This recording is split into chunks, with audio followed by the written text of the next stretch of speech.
somebody help us with it? Yes. Director Christie? Here. Director Stella? Here. Director Hanks? Here. Director Eckert? Present. Here. President Gaffney? Here. Okay, report on, okay, here's the report on the action taken by the board during the closed session. There's nothing to give directions to staff. Approval of the agenda, board members, do we have any changes to the agenda? I move approval is distributed. Well, second? Any discussion? Audience, any comment? No? Hearing none, board members, all in favor? Aye. Aye. Aye. Thank you. Open time for the public to raise items not on the agenda or for future agenda.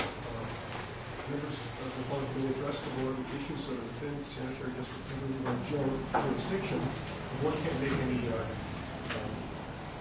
discussion during these items, and we pretty much limit to 3 minutes. Are there any comments from the public? Seeing none, I think we will move on. Standing committee report out.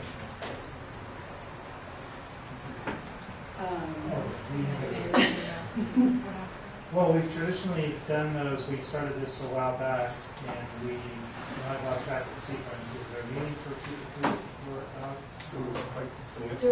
There was an HR and finance committee meeting.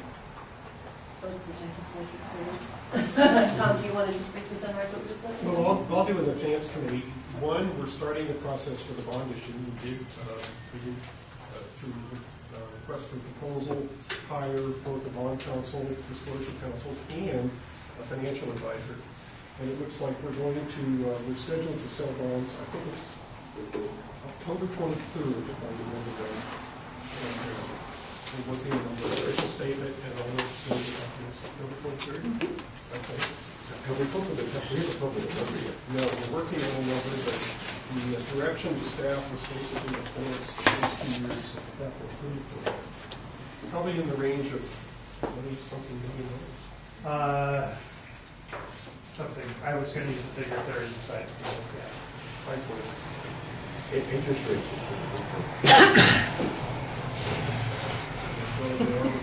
Municipal rates have been so steady. Community rates have been historically low That's the situation.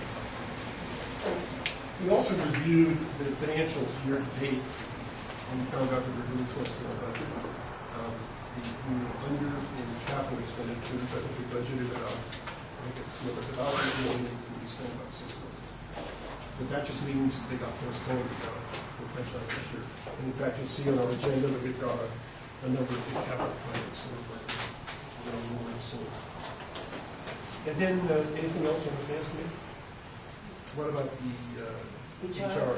The HR committee met also, and we reviewed the HR RGS's report of its work during the past month. We're now working on progress on the work plan, which we have approved for them. So receiving updates on the various action items. Nothing particularly jumped out at me. It seemed like a very review-oriented meeting. I would say on the whole we're very, very pleased, as always, with our HR work and the amount of money that it's saving the district. So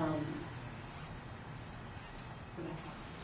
Can I ask a question? On your HR work, when is the quarterly going to come out that we had talked about? Yeah. Quarterly report, to see if we're up on the timeline and all that. Yeah, I was reminded of that when I reviewed the meeting. Fall, right? Yeah, we probably, and I haven't had a chance to speak with Sophia about this, so I don't want to catch her off guard yet.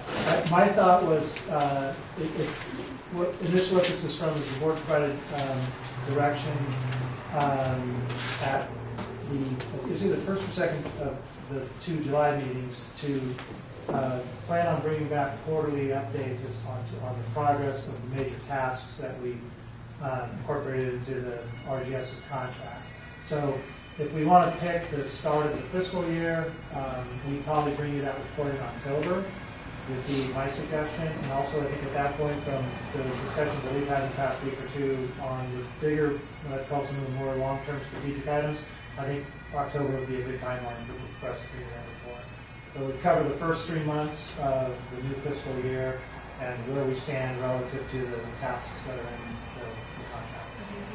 We got a monthly report on each one. Yeah, you get the monthly, this would be a little more high level, and it would, I think the intent, as I understood it, was, and we've talked about this, we're very keen to the concerns, really, there's 5 or 6 primary items that we're looking to make progress on, and it's, we're splitting our time and attention between those, and it's easy to get off track or out of balance, so we want to make sure we're staying focused on the right things as we're going forward, because the year is going to go by quickly. The quarterly check-ins are meant to make sure we kind of stay on track. So, Thank you. okay. Okay, item 8 is the consent calendar. Any items the board would like to pull? Yes, I would like to pull 8D. 8B? D is the little dog. And 8, I think it's, is that an 8? Yeah. 8B. It's line items. Yeah. And then it's hard to tell, so either. 8D and 8. Yeah. The 8F is a resolution that needs to be. Right, that's the other thing I was going to say, that we need a roll call vote on that. Right. So F, D, E, and The F. resolution, yeah. Actually, I'm glad you want to pull E because it's a good report.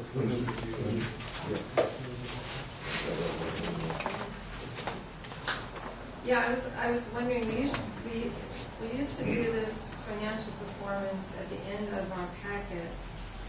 So I was surprised that it was under consent. Usually it's an informational item. Did we change the format? I'm sorry, I lost track. Which one? The financial performance, we used to put it as an informational item, but now it's on consent. Off the cuff, I can't remember, Pam, you might be correct. This is only the second year we've done this. We Okay. started the annual financial review It's for fine, I'm reports. just wondering. Yeah. My comment It's really an was, important report, I just wanted to know. I agree. My comment was, I think we ought to make an agenda item. Okay. Well, we are pulling it, we're pulling it. So we are. Yeah. Okay, anything else on the consent calendar? Okay, so I'm G looking. needs to be pulled as well because. Which one? G, because there is a resolution attached to it.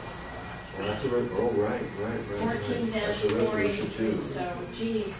Okay. Okay. So I'm looking for a motion to approve 8A, the minutes, B, the minutes, C is the interim financial report.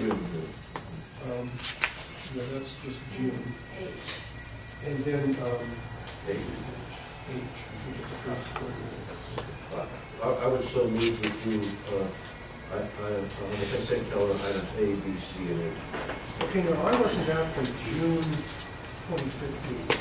Anything that's saying, just go for the, Just considered for that one. You can vote and just have the record reflect You what you're weren't saying. sworn in yet. Okay. Yeah, that's right.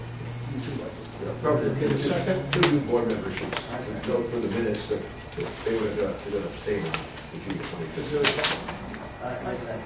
Okay, good. All right. Any more discussion? Okay, all in favor?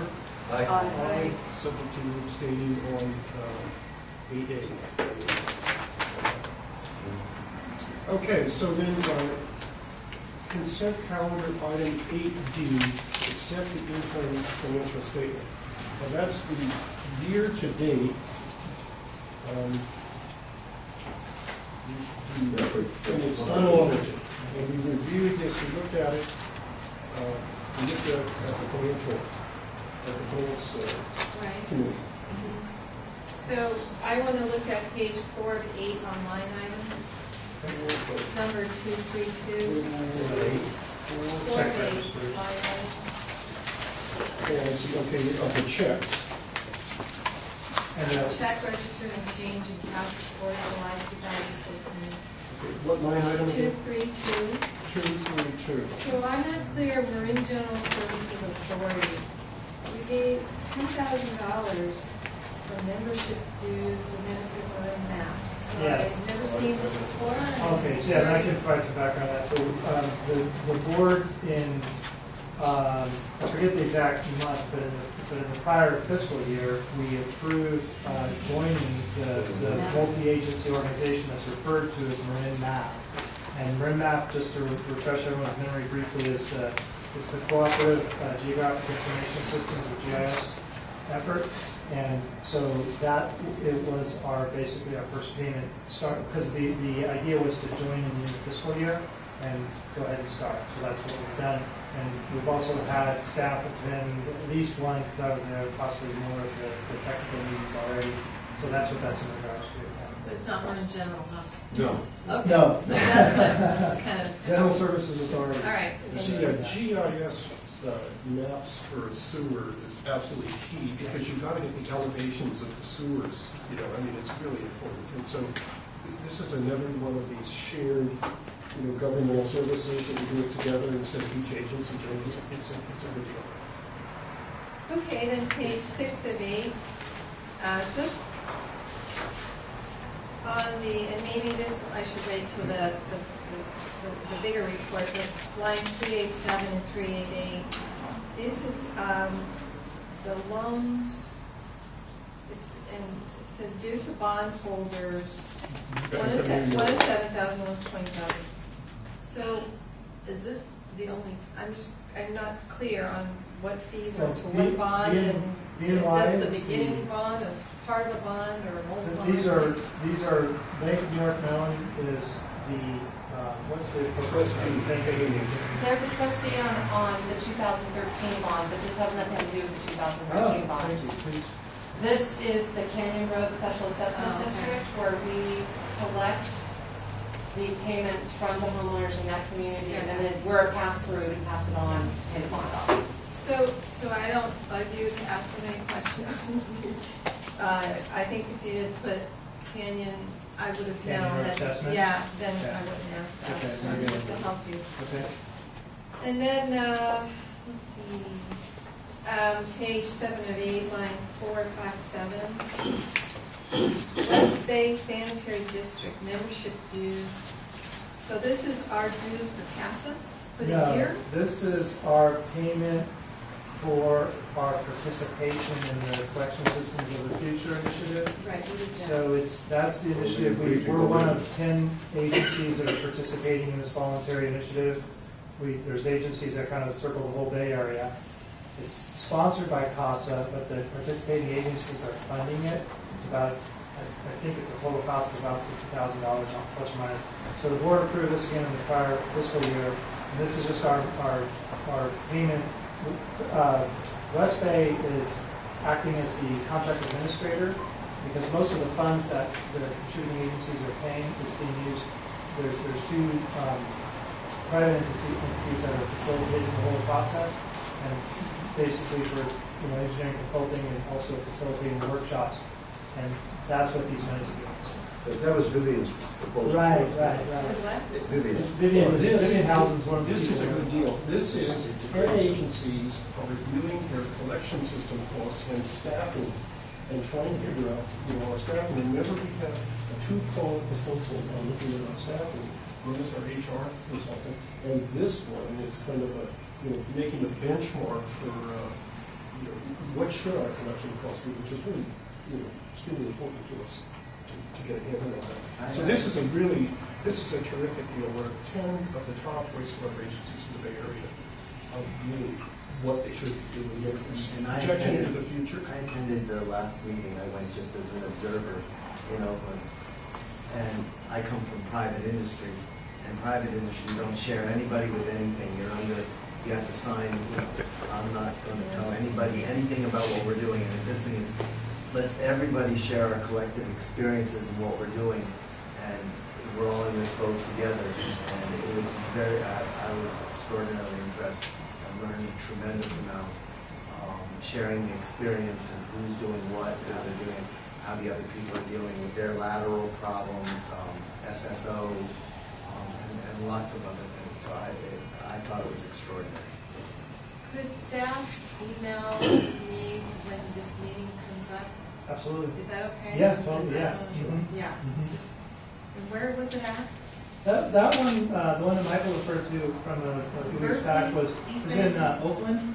Okay. And I think the locations may rotate, but I think in general that's at the CWEA conference, the California Water Environment Association. So it's by a stadium. And so each year, it's gonna come back to us and for us to continue this Oh, no, payment? so yeah, this How's is it going to work? only run for about 12 months. And we're already, several months into it. So what it is that there's a whole series of these workshops, and then there's also now going to be a series of breakout focus areas that different people are going to participate in. So you'll see these how much was the amount? About 10,000, something. Okay, so you, 6,000. okay, you shouldn't see any further payments actually, Pam. It was a one-time payment. Okay. And that was to fund mostly the consulting support. So you actually shouldn't see future payments. There might be something minor, but my understanding is that's we're done paying. Okay, thank you. Okay. Any more questions on that?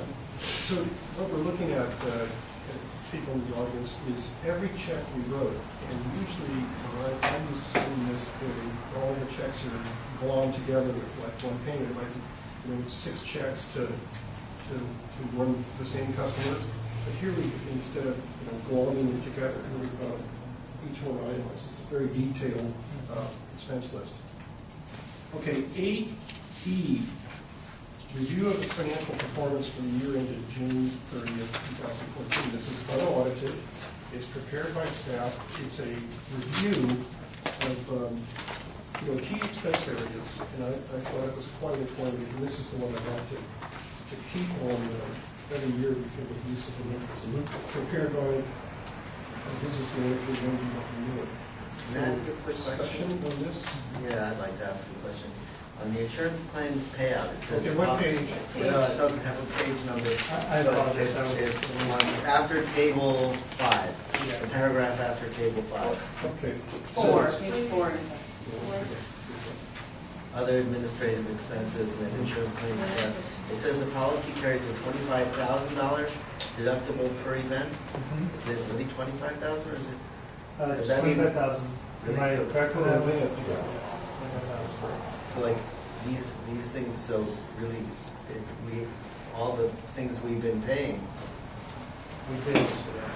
because they're typically below the 25,000. Got it, okay. So when you have 200 miles of sewer, and you wind up with about 15 to 20 claims against you, I'd say there's 15 here. The total amount was $87,000.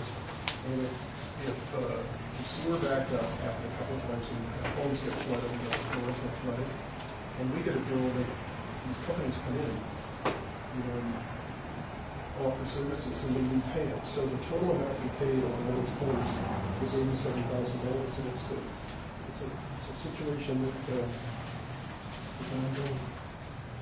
we don't argue too much about the claims. We check them, but if they've got receipts, and yeah, they have damages. And we have insurance, anything over 25,000, so anything under we pay. Yep, the next is the next one.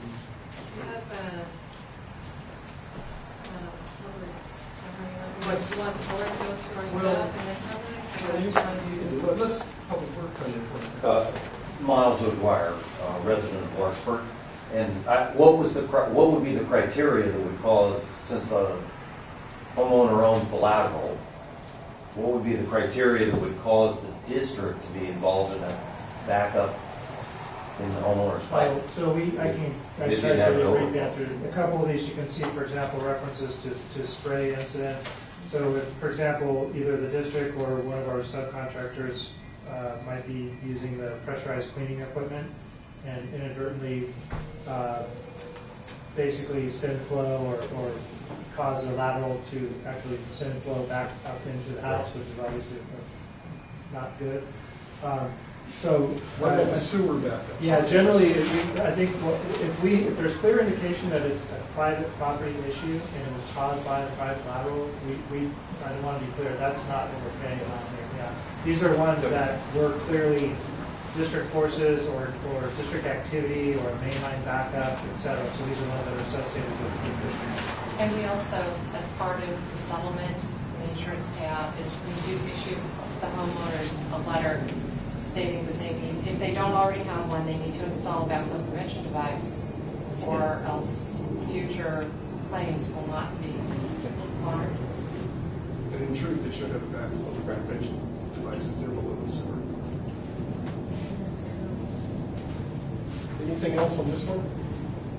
I have a question, yeah. Okay, so just to start, on the first page on revenue, I'm really happy to see that tuition fees are continuing to bring in revenue. Been on the board 4 years, I've never seen that much money come in, so I wanted to commend Director Egger for pushing on that change in policy. It's been a huge, amount of money. Okay, then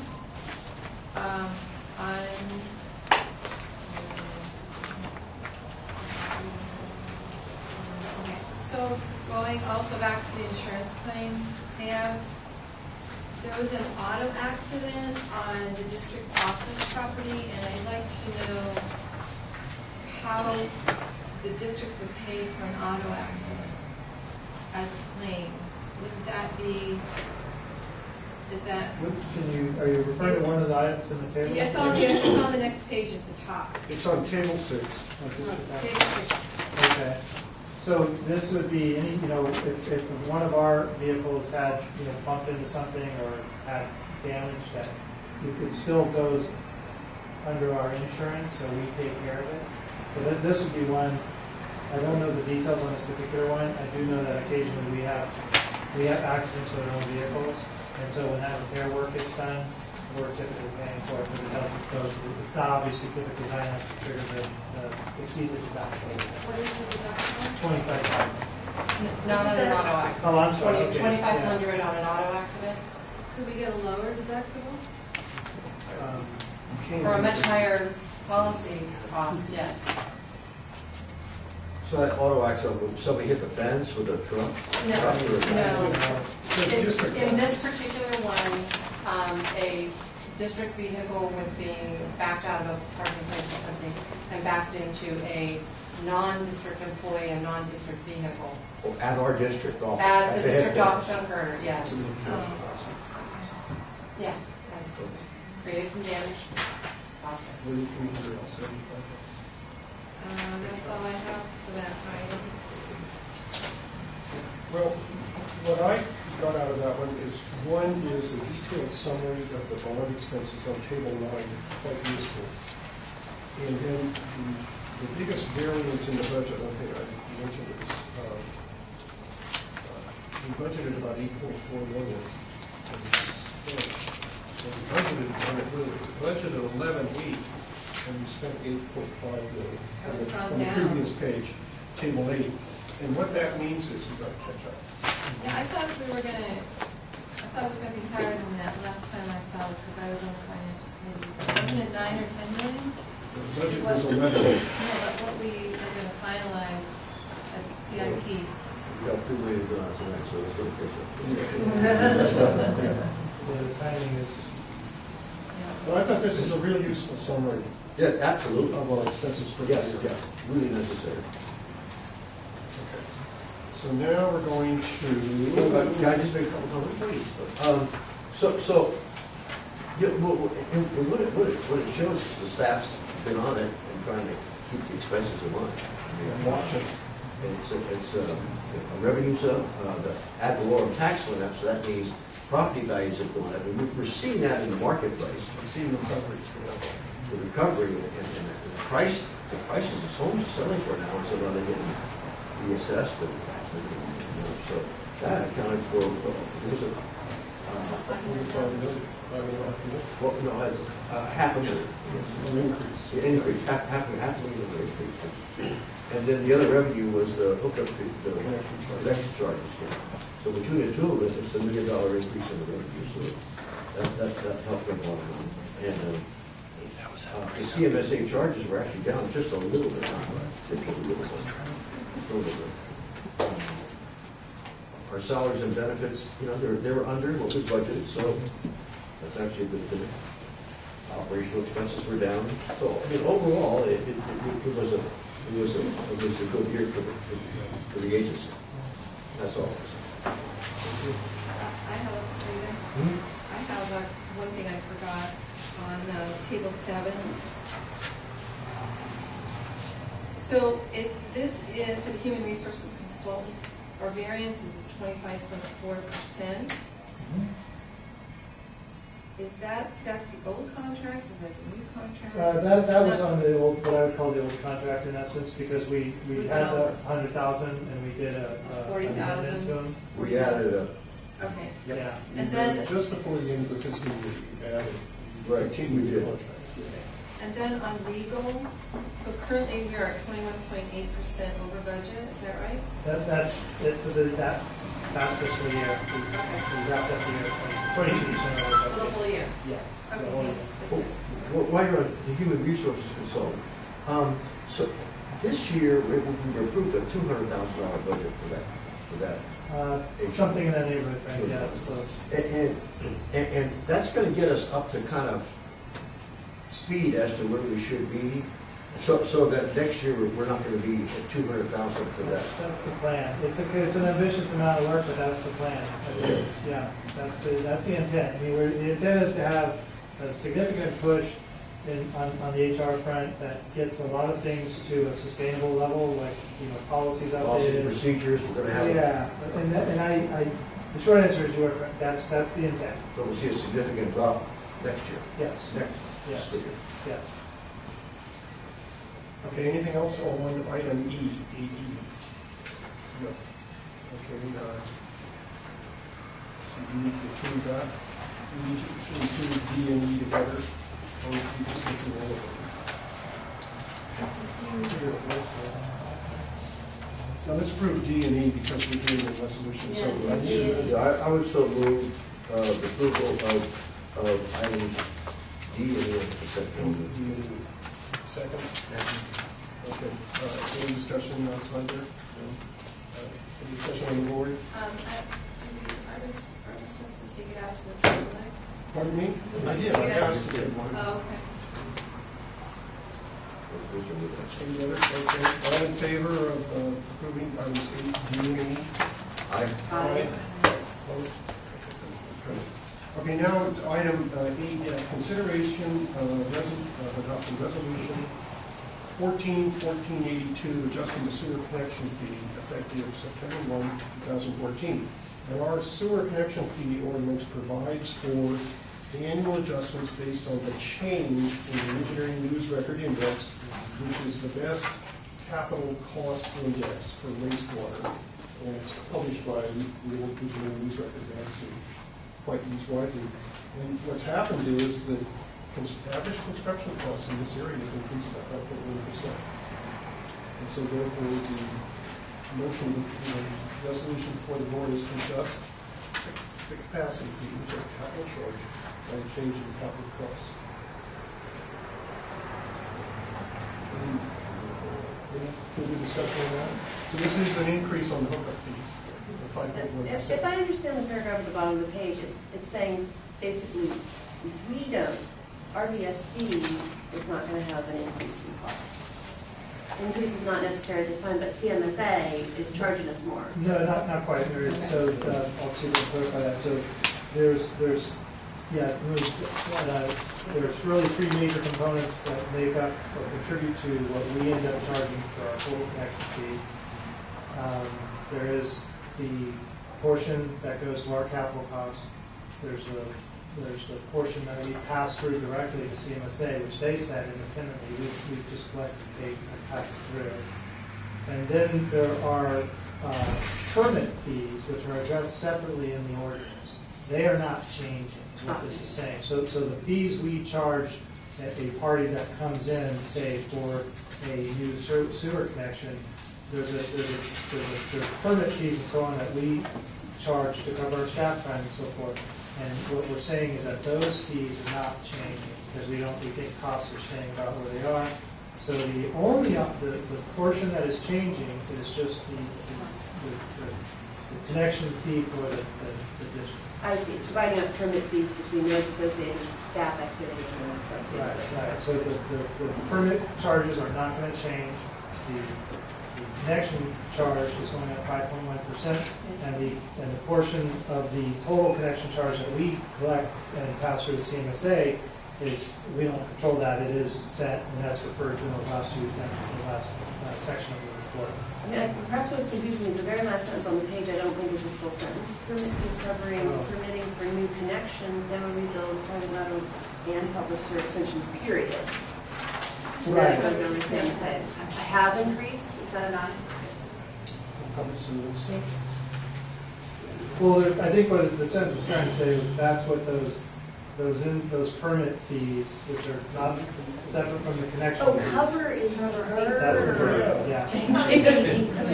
Permit fees cover, include. Permitting. Okay, There we go. thank you. If I may, so what this remedies is that we went for 20 years without a fee increase for the connection. We were so far under everybody else. And so we had to have a large increase. And rather than having to wait another 10 or 15 or 20 years and have a large increase, we just do a small increase each year. And we're not going to have this huge increase down the road. It will go incrementally, but Based on construction, where should it be? Do you know, you have any idea where it should be? Where we should be Well, already I think our current fees now are very similar to most of the regional agencies. So that's why we did that study. we did the study. We did the paid, study. what, $10,000, $20,000 for it. And then we did the study to get them, so we could justify them under AB 1600, and then we, in the ordinance, said that they would be increased based on the construction index. And so that's put in the ordinance. And the only other thing I'd like to say about this is that pursuant to AB 1600, this notice went out twice in the newspaper, so there has been public notice twice. For this and- one. For this one, and the report was available the 2 weeks before, so that's a requirement. So if anyone had a question on these rates, and how they were based, and how we changed them, that report was available prior to this hearing. And then another point is that all of the revenue from this fee has to be used for capital purposes. Can't be used for operating except for anything like that. Okay, so we've got a resolution. Do we need a roll call? Did you do that? Did you already? No, I didn't. I need a motion. Let's take. Oh. Well, let's go on to the ordinance. This covers, I have a question before I ask my question. So this connection fee covers the fee that goes to CMSA. No, Yes. So the $5,200 and some odd dollars that CMSA gets for a homeowner in the Ross Valley Sanitary CMSA District. is in addition to this. Correct. See, ours is 4,000 something, 4,700, and CMSA's is 5,500. So the total sewer fee is in the range of $10,000. Right, so, but this doesn't, so what you're approving here doesn't cover the CMSA Yeah, bill. CMSA adjusts their own, and they use pretty much the same, method that we use. They adjust it with the consumer, engineering, construction. Okay, so this question may be, okay, then I understand what you're doing. So this question may be superfluous, but I have a question which is, why does CMSA get any fees at all related to connections? Because they're not part of the connection system. You guys are the collection Why they get a system. connection fee is because people are buying into their wastewater treatment plant, which probably costs $150 million.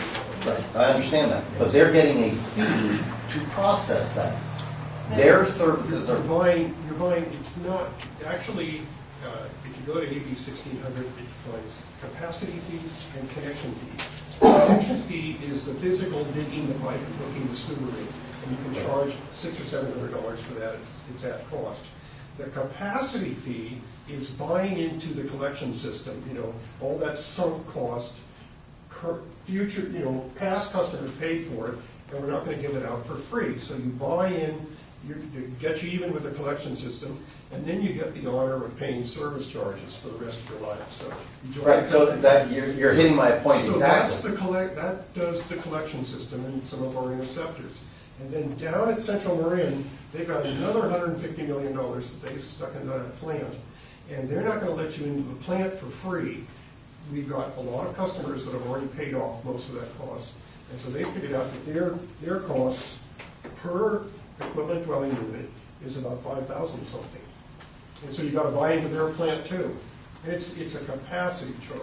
Okay, but it's called a connection Well, fee. it isn't, it's called a capacity charge. Now, if you look on the permit form, it's called a connection fee. Actually, it's government code 66,000, and it defines, they should call it capacity. They should, but they don't. Yeah. On the permit It's form. a connection fee, and CMSA is a capacity charge. Capacity charge. Yeah, they call it So capacity what charge. we're imposing, this is, we impose a connection fee, and this Well, we should call it capacity.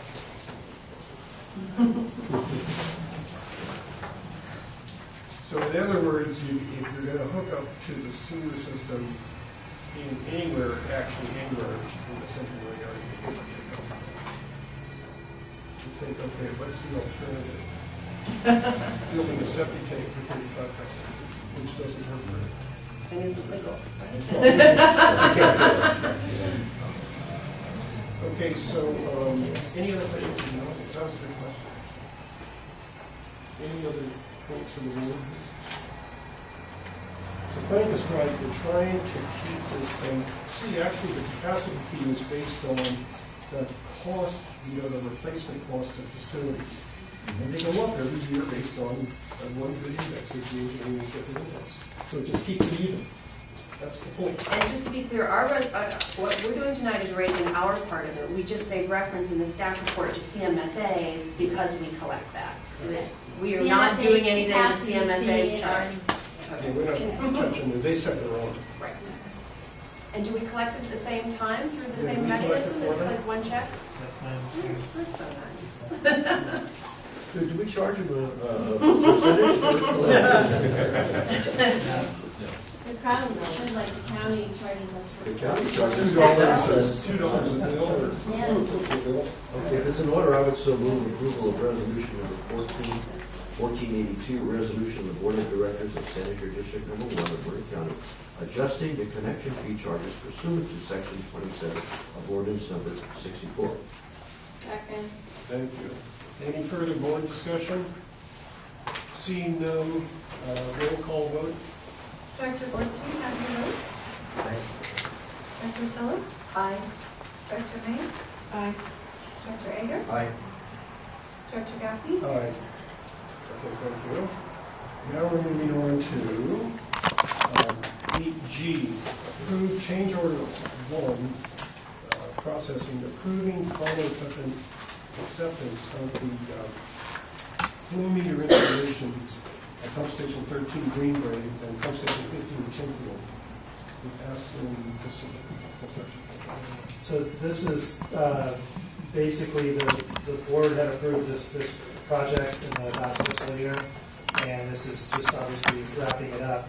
So this project was to install flow meters at the major pump stations, which either did not have them or had older non-functioning ones essentially. So the work was completed in the standard manner. This was a competitively bid contract, et cetera. The work was done and very modest. Why do we have to pull this off the consent?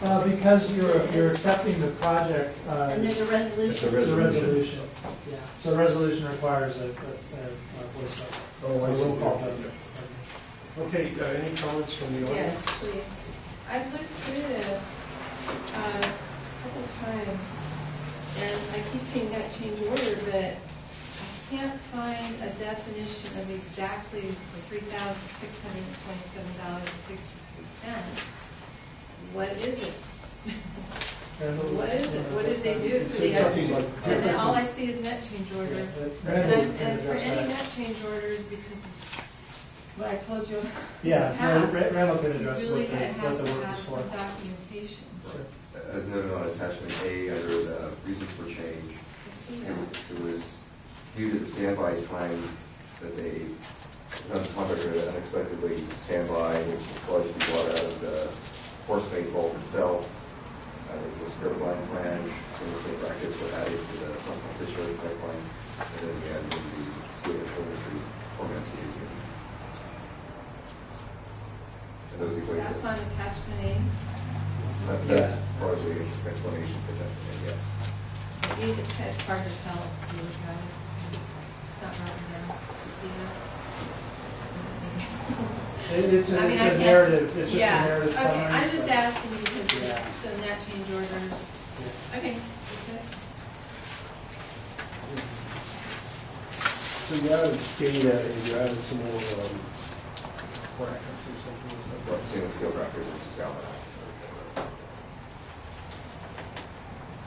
Any comments from the public on this one? Seeing none, I also moved in that it's an order resolution of 14-1483, a resolution of the Board of Directors of Sanitary District Number 1 of Marin County accepting the flow meter installations at pump station 13 and pump station 15. I second. Any more discussion? Okay, roll call vote. Director Borstein? Aye. Director Sleva? Aye. Director Marks? Aye. Director Eger? Aye. Director Gaffney? Aye. Okay, we're through the consent calendar. I'd like to take a break, please. Let's call it 10-minute break. We pull it back at 8:20. What happens if we're not back? Order. We finally got a big item here.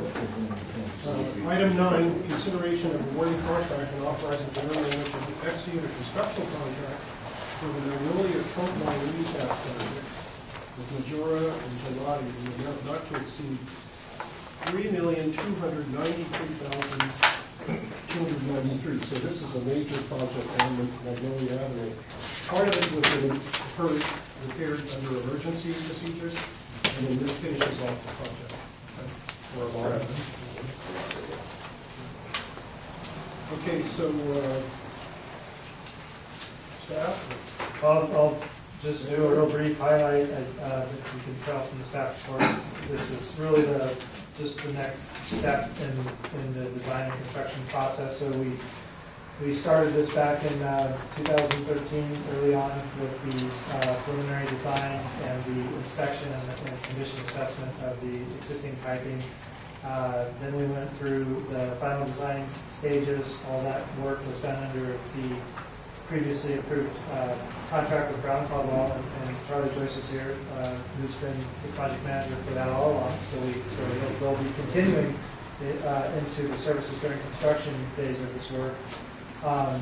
So what you have before you this evening is the actual proposed award of the construction contract. So we've gone through the standard public bidding process for capital projects construction. The scope of the project itself is relatively straightforward in terms of description. The work might be more complicated, but overall, it's about a mile of trunk line replacement. It is the Magnolia trunk line, as Tom mentioned. It's the same trunk line that we had a serious failure on back in 2012 and did a major emergency repair or replacement, basically, at that time. So this project is essentially going to complete the long-term upgrade of the Magnolia trunk line, because the trunk line terminates at pump station 14, and this project is upgrading it from pump station 14 up to the upstream end of the trunk line. So It's got a mix of construction methods, which is appropriate. They're selecting the best methods for each section of the pipe. It does have a mix of conditions. It has a mix of depths. Some of it is under properties, et cetera. And Charlie and Randall can address more questions on that. I just want to point out that it generally does involve a mix of open cut, a mix of bursting, and I believe of some CIPP. So it's got the full gamut of our typical major construction rehab methods. We did receive 2 bids on this. They were both found to be responsive and responsible bids. They were reviewed by staff and by our engineering consulting team. The low bid, after all the reviews, is the majority July bid. It's within about 1% of the engineer's estimate that was done independently based on the construction bid documents. So that's the action that's before you, is awarding the construction contract this evening. And again, as I mentioned, Randall and Charlie here to answer any more detailed questions about it. But that's really the highlights, and I'll hand it back to the board. Well, I was there for the bid opening, and I can't say it was exciting. Yeah. How come only 2 We bids? don't, as council, I don't like them exciting. As We don't like council them for the exciting. district, I don't like bid openings to be exciting, that means there's a problem. That's true, yeah. Yeah, why 2 bids? What do you think? And they're entirely different. The second bid was like, so instead of about 3.3, the second bid was 4.2. Yeah. What do we think? In talking with contractors, we had expected 4 or 5 bids on bid opening day. We were very surprised when 2 showed up. You know what I noticed about the bid is that the bids were very close for the smaller size pipes, but then the second place firm really bid way higher than the larger size pipes. Everything was really pretty close up until the end. So how is the contractor feeling if they left $1 million on the table? Well, they have said they're going to get the work done. They're confident with their bid? They are. We asked them that specifically. Well, they did our last major project. The $8 million project. Correct. You mean the emergency one? That plus. So this is one of our high priority projects. Oh, yeah, I mean, for this fiscal year and in the current cycle of projects, this is like in the top 2 or 3. I mean, this plus the 4-mile annual target, and I would say I'd put maybe pump station 12 and 13, which haven't started yet, in that same category. But yes, this is definitely one of the larger projects we're going to be having in the next 12 to 24 months. And so much for that rule of thumb, $1 million a mile. This is $3 million. Yeah, I agree. I have a question. You know, being on the board for 4 years, the average is about 1.5 million.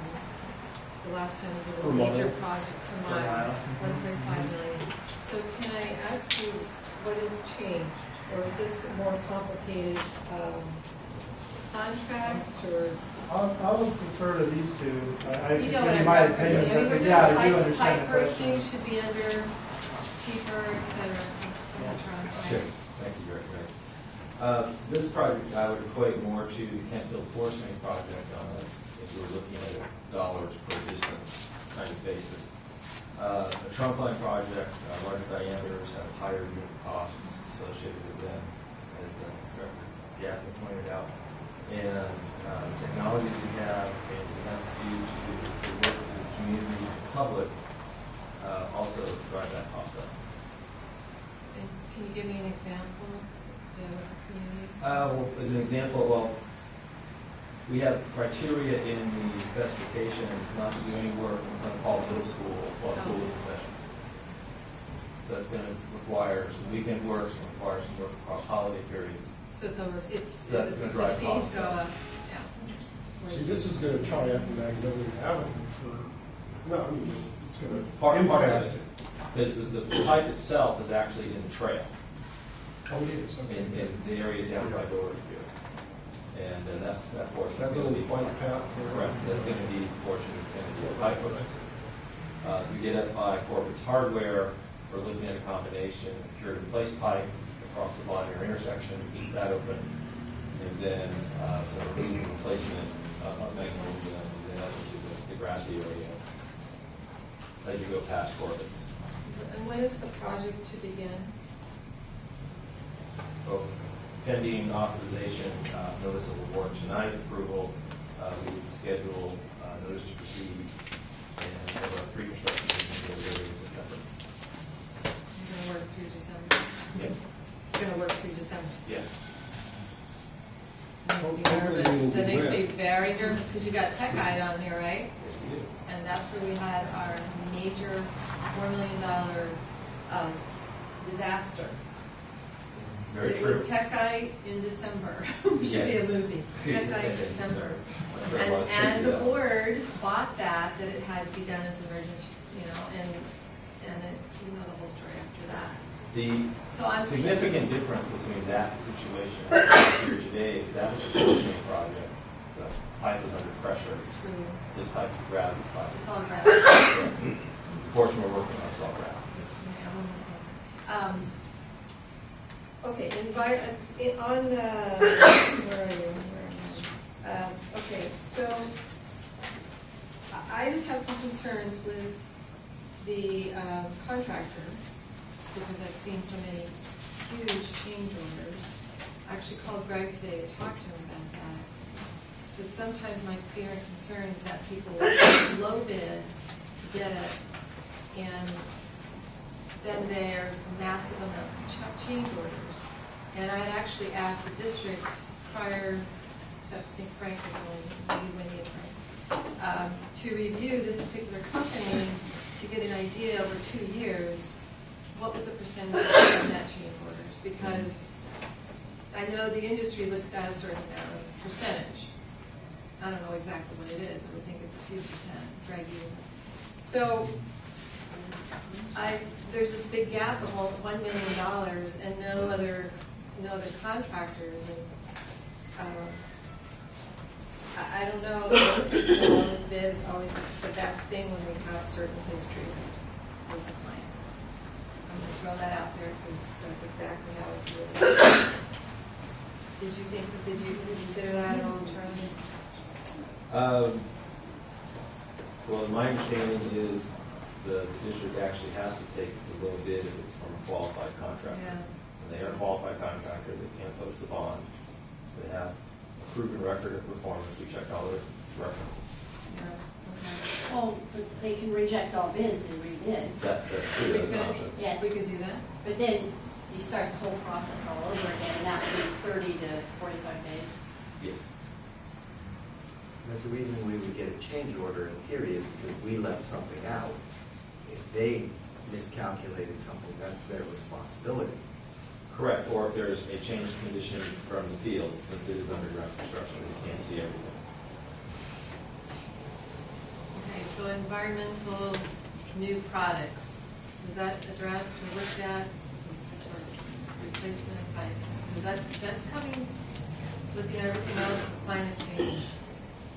Are we starting to look at those products, Greg? Or, I mean, this is a big project. I I think- want the best for the community. So. Yeah, I know you mentioned that, and I don't have an exact answer to that. I don't know that, I think the short answer is this is pretty traditional, what I would call, it's current modern construction standards and materials. I would ask you guys, is there any, I don't believe there's any special requirements for, how would you describe it? More environmentally friendly materials, or I don't believe we have anything to that effect in our contract terms. Does that ring a bell at all with you guys? I mean, I'm not sure exactly what would be a good example, Pam, like. I don't know, but I imagine Or these inert materials. the business is changing. basically. If I may address the question, there's general construction materials that are used on this project. In the technical specifications of the project, we did look at certain recycled materials for the Caltrans, recycle and renewable materials board. And one of the materials that we do allow as part of this project are the recycled class 2 backfill materials to be used back in the trench. Like there's all the road projects that occur, there's a lot of asphalt that's generated, a lot of that's still good, usable engineering construction materials that have a nice angular length on them, and they're considered green body bike project and other standards. So those are some materials that are renewable that we use on this project. A lot of plastics that we use in the project are reused plastic, a certain standard of recycled plastics that Charlie can probably speak to better than I can. But generally speaking, at a plant, they look at using as much plastic material as they can that was either recycled, reusable, scrap materials that can be reused, meet all the engineering mechanical properties and criteria that we would require on a job this large. We also look at other rehabilitation methods to both save costs and use the latest products that are available in the market right now, like, for example, manhole rehabilitations. So the manhole structures themselves are good, good solid forms that are in the ground already. It's just that they happen to be infiltrating water and inflowing water in some cases back into our system. There's products that are available out there now that are made out of water repellent materials that are coat the inside or impregnated with a liner on the inside of the manhole to prevent that further inflow infiltration into the district system. By doing that, we are saving on the cost of fuel of an excavator being in the ground. We're saving on the expense of the community by diverting traffic around the work zone area. The same can be said of CIPP and other products we're using on the project. Yeah, also actually reducing infiltration inflow, long-term pumping costs of pump station 14. You know, it's a very small amount of electricity saved, but over 50 or 60 years. So in the contract, the contract here, the draft, within the, Julie, have you reviewed the contract? It's our standard bid contract. Correct. Yeah, it's been reviewed. So is this one identical to the 1 on 10? They're essentially identical contracts? Yes. Yeah, I was trying to check. This is the contract and then the spec.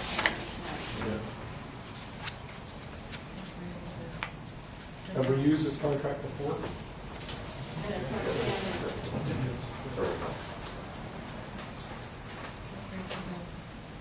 So, yeah, a few questions and comments here. So, since I've been on the board, we've had 2 disasters, and it was the result of projects we were doing. Without pointing fingers, et cetera. We've got to avoid those kinds of projects in this large project. And whatever we need to do to avoid those projects. We had the JMB project that blew out at Kent Middle School. That was my 7th day on a board, I think. 12th day, whatever it was. And then over on the levee, that one blew on us. And we add up all of the fines that we've had to pay the state regional water quality. Those are really expensive projects. So we're going to be, who's the project manager of this one? Is it Brown Caldwell?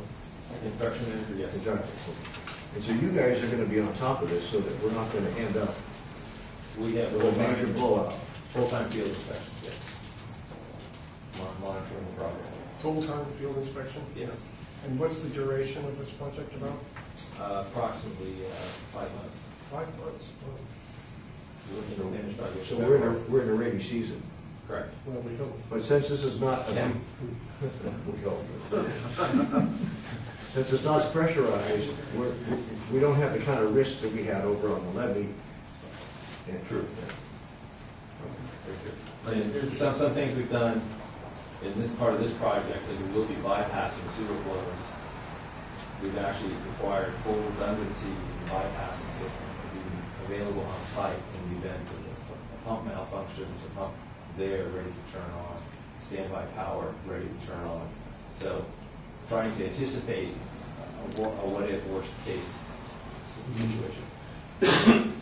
I went to the bid specs. I was trying to find the domestic pipe made in USA. I couldn't find it here, but that was one of the conditions, right? Well, the products that we've got on this project are all happen to be made in the USA. It was a condition, that was one of the conditions we added when you. We talked about that, and it is not actually a specification language. I apologize for that.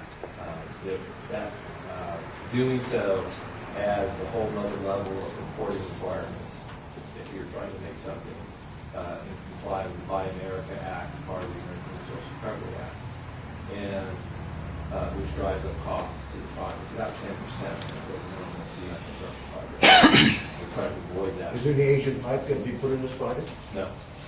Well, I'm not going to be here 20 years from now, but somebody's going to be sitting here, and if this pipe doesn't hold up to either sea level rise or whatever, they're going to have to deal with it. I mean, that's one of the reasons I wanted to see domestic pipe be included in the plans and specs. We've actually received the pipe submittal for the polyethylene pipe. It's a made in America product, and it's the predominant large diameter on the product.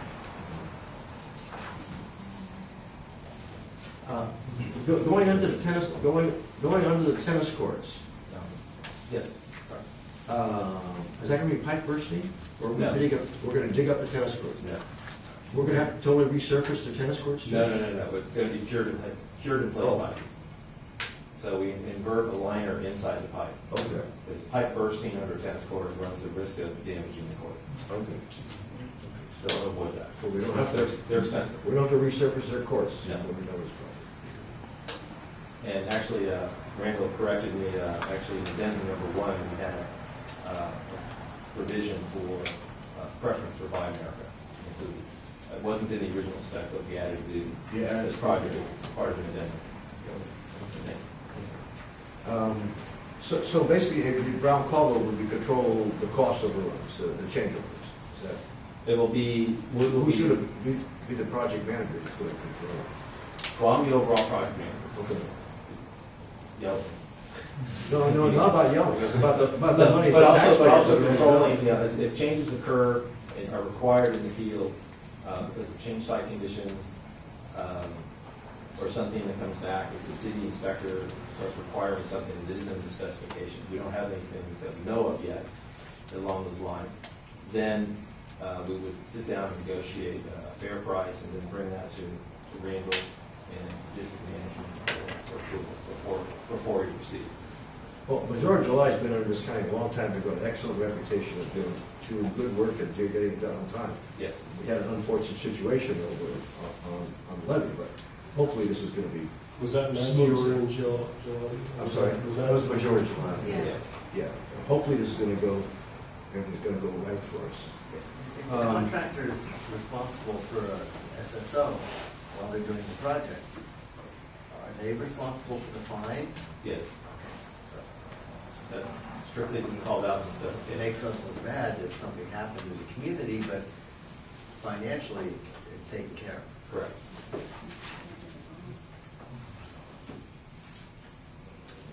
Any comments from the audience? Steve Lamb, 7 Selmo. As I understand, there are different size pipes along the different sections. So will they be replaced with the same size pipes, or will there be any sections where there'll be bigger pipes for increased capacity? Good question. We did hydraulic analysis of this portion of the system based on information provided by the district. And there are 2 sections where we have to upsize the pipe slightly in order to meet those future flow projections. Can you remember from what to what? Upsizing? Between Francis and Murray, I believe we're going from 8 to 10, 8 to 10 in that location, and then we have some 18 that's going for 21 in front of Corcoran's. No, excuse me, 15 is going to 18. So. How many contractors actually took the bid package out? Primes? Somebody mentioned 5. We had, I believe, 8 primes take out. Oh, did it? Yes. And we counted them. Okay. Oh, like Gelati Brothers and Team July Construction, did they take out? Darcy and Hardy. Straw pipelines. And Well, then people haven't seen. But they didn't return. you were pretty sure you were going to get 5 in the morning, so you Correct. just thought. Based on folks we had talked to, the vendors, contractors, Yeah. they indicated that they were. So we're not sure why they elected not to. Are they worried about us, or is there, there's been some negative feelings about us in the past, that dealing with this agency is not the best. I mean, do we have some kind of reputation out there that? No, I don't think so. You've gotten good results on your 3-day projects, your repeat projects. This project is a little bit different than those in terms of size of pipe. We had some very stringent experience requirements of the contractor that were part of the bid process that they had to meet in order to have a successful bid. So I don't know if that had an impact. It's always. Are they getting busier? Is that what's happening too? Are there a lot of big projects coming up? There are more bids coming up to market. It was on NPR, there's more construction going on. Yeah, they're getting- Was there any consideration given to, you're using different types of technologies? Correct. To splitting the contract? I mean, there's a lot of people who do, they do one type of technology. So, they could do pipe bursting, but they can't do CIPP. Given the specialization of the technologies, you would end up with, we figured you would have a general contractor that would most likely handle the open cut work and possibly the pipe bursting, because there are some in the Bay Area to do that. CIPP is always done by a specialty. Right. And they actually prefer typically being a subcontractor. Okay. So the Majora and Gelati are going to do some stuff. Yes. Yes, they are. And those are listed in the bid. Yeah. That's a good question.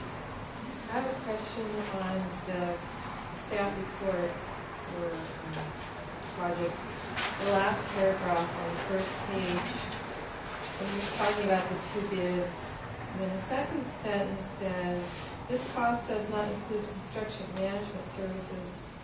So, aside the $3,293,000, is there extra management service fees that are added on to this? 338 or Well, something like part that. of our existing consulting agreement Uh-huh. with the district includes that. And we've already voted on Approved that. all that, yes. What, do you remember what we're going to be paying totally? for that? 338. 330,000 approximately. Sorry, I can't hear you. Someone's Approximately talking. 338,000. 330. So construction management. So that's a good question. So And then wait, I'm not done, Okay. please. There's also compaction testing, construction management, office engineering support. So is there more of an umbrella of other fees that we're not seeing on this 3 million? Right? Yeah, no, these are all, this is a standard clause that we typically put in the staff report. And it's just pointing out that, the costs you're dealing with this evening are just for the construction costs. And these are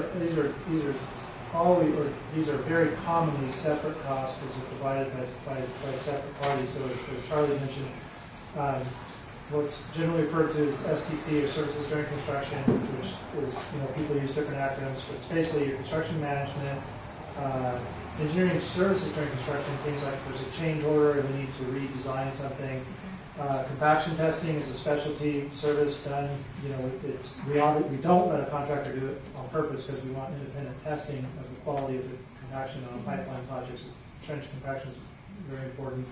So all we're just pointing out is that those are separate items that are dealt with separately from what you're considering this evening. Okay, so I guess where I'm going is, are we going to have more fees coming at us, or are all the fees already inclusive? Well, they're not fees, they're construction costs. Or And the costs. capital cost for this project is just that's a more appropriate terminology. But the short answer is yes, Pam, the total cost for the project will include the construction costs you're considering this evening.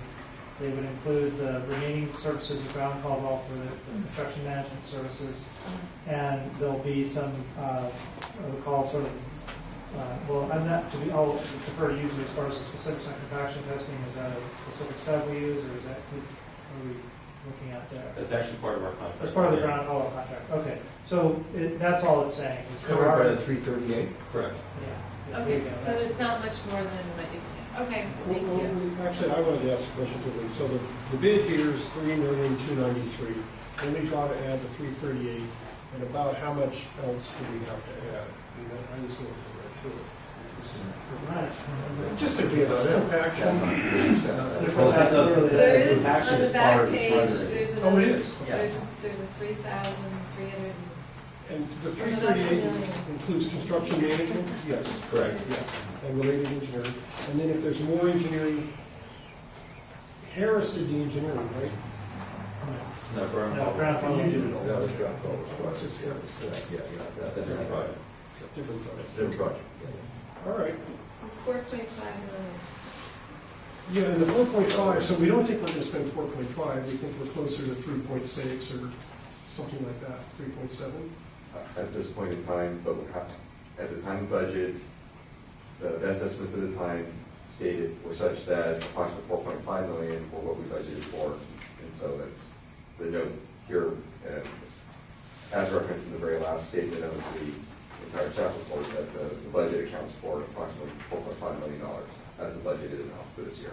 Yeah, but what do we think it's going to cost? That's the budget. In other words, is it going to be less? Is it going to be about 3.7 or? In the neighborhood of $700,000 to $800,000. The total cost at this point for the construction and services during construction is roughly somewhere in the $700,000 to $800,000 below the amount that we budgeted this fiscal year. That's good.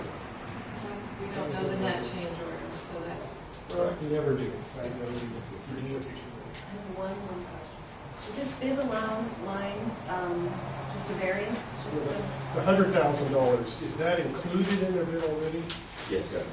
and it's just a little variance, just. And is that for change orders allowance or? It's not specifically change orders, but it is if something, Unit amounts? unit adjustments or something Okay.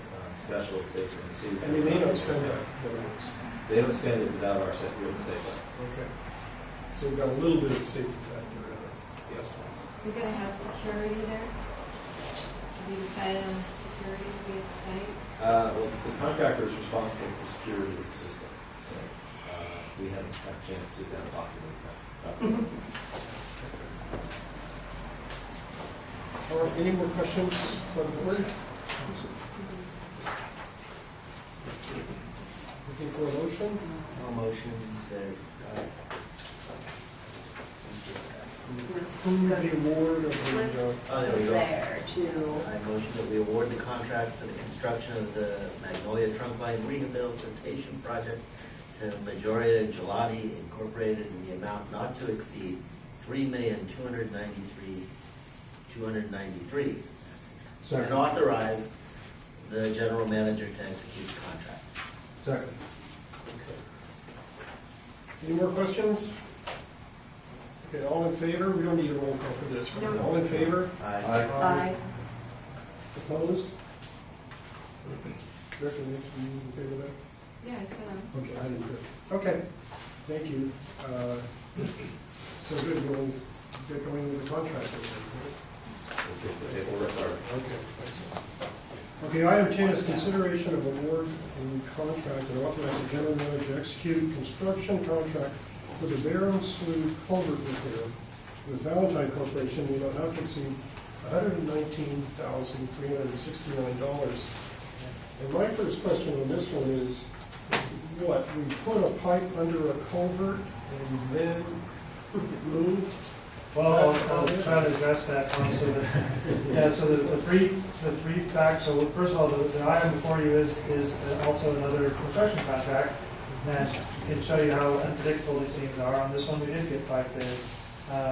So it's hard to know how the market is going to respond in particular construction bids. Smaller. Yeah, it's a much smaller project. So the background on this one is when the district was constructing the very large project of the Kentfield force main replacement, that pipe was built or replaced in the berm along Port Madera Creek, and there was no real practical alternative. There was a series of very old and very poor condition culverts built into that berm that allow, everyone knows the sites for the most part, it's just allowing water from the upstream side to go through the berm into the Cordillera Creek, that zone right there. So at the time that that project was done, a couple of years back, there was an agreement executed to allow the district to go ahead and replace those culverts in a cost share agreement with the flood control district. Since there was really, again, no practical alternative, I think, from a perspective. You're coming in there, this was how big was that pipe angle? Kipville Force Main. Oh, in this location, there's two 30-inch diameter parallel force mains. There's two 30-inch diameter parallel force mains. They're located below these old flood control culverts. So it was made complete sense to replace the culverts during the project, as Mike mentioned in the background.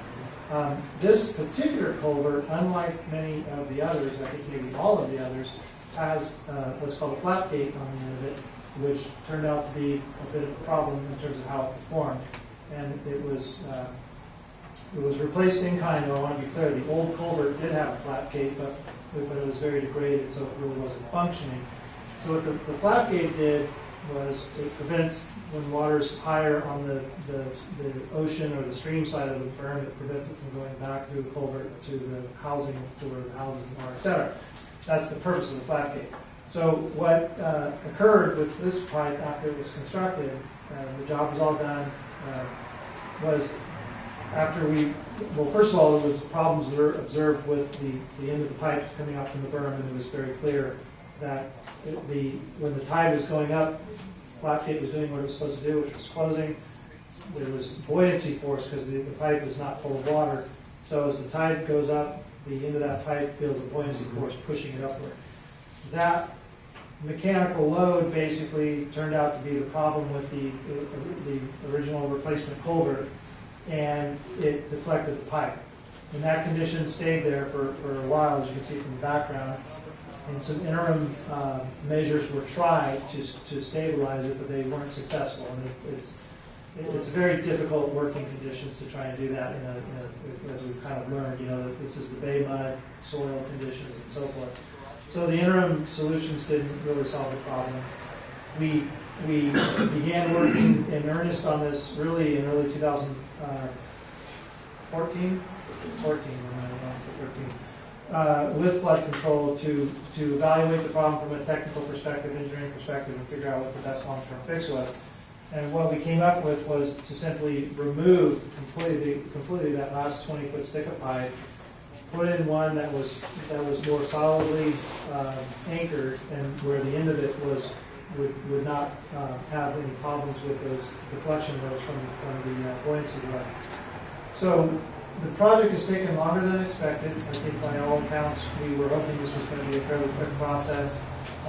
It's a fairly simple project in concept, but it's a very complicated working location. There are, I think, somewhere close to almost half a dozen agencies that we have to coordinate and consult with and get permits with because of the location. We're right there on the flood control levee next to Cordillera Creek, so you have everyone from, Corps of Engineers, Fish and Wildlife, California Department of Fish and Game, Fish and Wildlife, now they changed their name.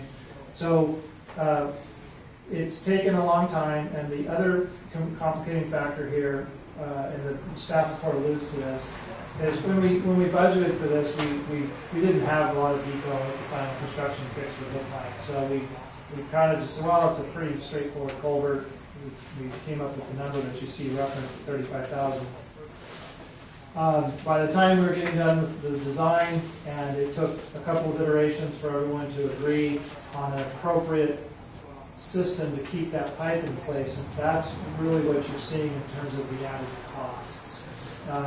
It did drive up the cost, so there's no question staff was off on our conceptual estimates. I don't want to say on the other hand, but as for additional background, we did get 5 responsive bids, and you can see, so we feel that it was a very competitively bid process. The construction means and methods are much more complicated and expensive than we originally envisioned because of the working conditions. And essentially what this pipe has now is sort of what we call low-density concrete fill bedding that allows it to, in essence, float on the bay muds. If you put regular concrete in there, it will tend to sink, which is one of the tricks or difficulties of working with that stuff.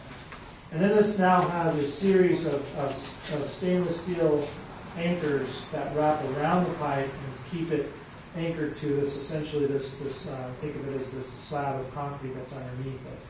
So, from a technical perspective, everyone is confident that this is going to be a well-functioning culvert in the long run. The flap gate is going to work like it was intended, and the pipe's not going to deflect. We went through the bid, so coming back to this item, the details of this effort, we have a, we went through the standard bidding process, we got 5 bids. The low bid is the $119,369. That's the action that's before the board this evening, is to consider awarding that contract. Just for consideration, we are also under a fairly tight timeline that is due to the permitting restrictions of working in the site. Under the standard permit conditions, when you look at all the restrictions that exist out there for different endangered species, et cetera, we literally are restricted to September, you tell me.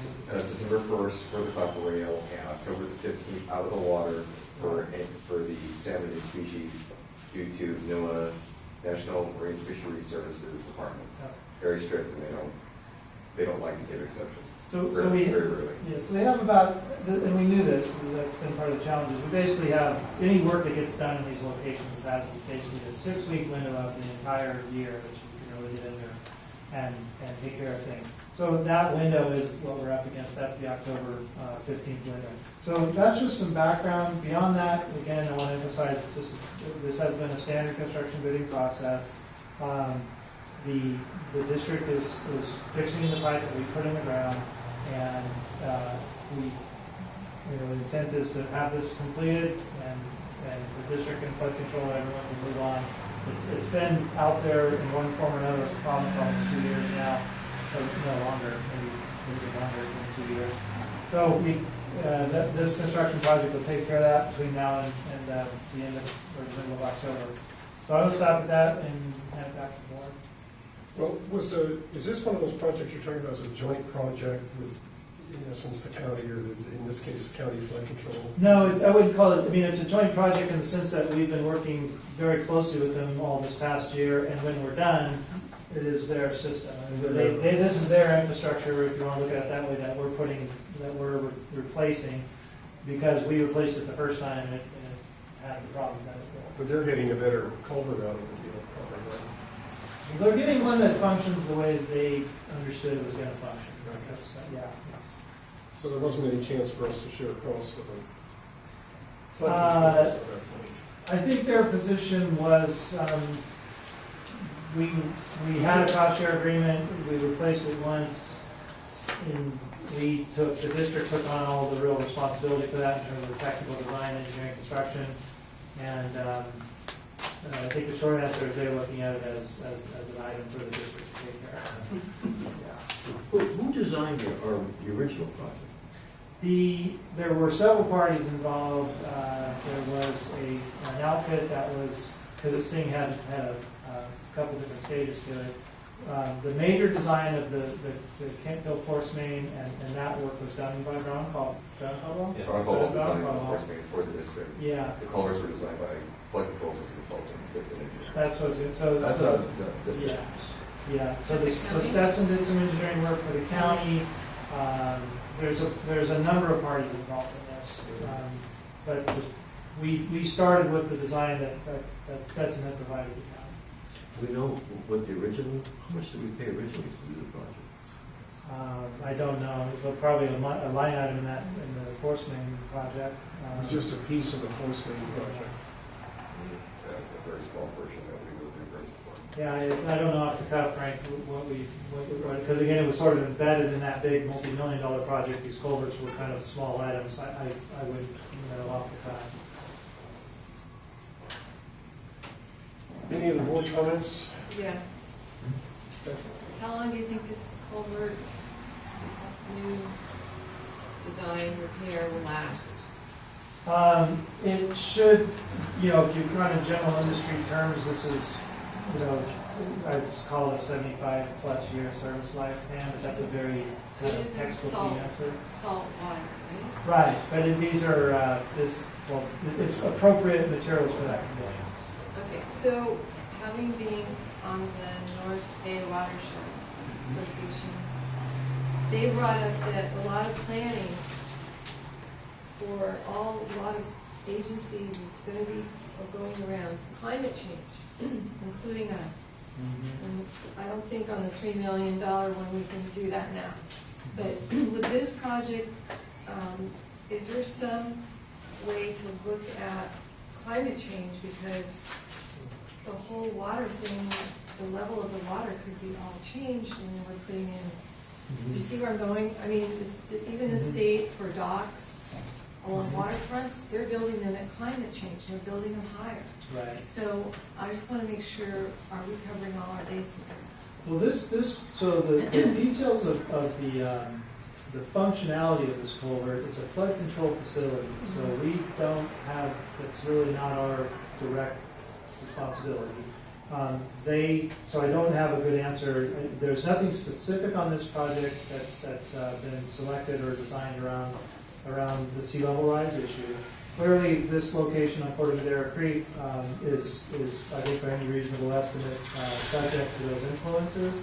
But that would be a factor that is affecting this entire system of flood control facilities, the berms, the concrete channels, the culverts. So we are putting in what the responsible agency, the flood control agency, has approved.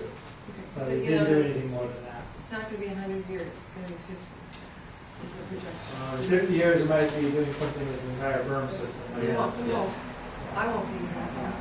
I mean, the berm system, what we're doing wouldn't have an effect on that. No. The berm system would be higher, because as soon as the water goes over the top of that, Barron's is going to flood, which it did in 1962, 63, 64, 65, until when I was growing up, it was always flooding. So actually, the people that are in charge of this design is the flood control. And we built the project and had some problems, so we're replacing the project back to that design.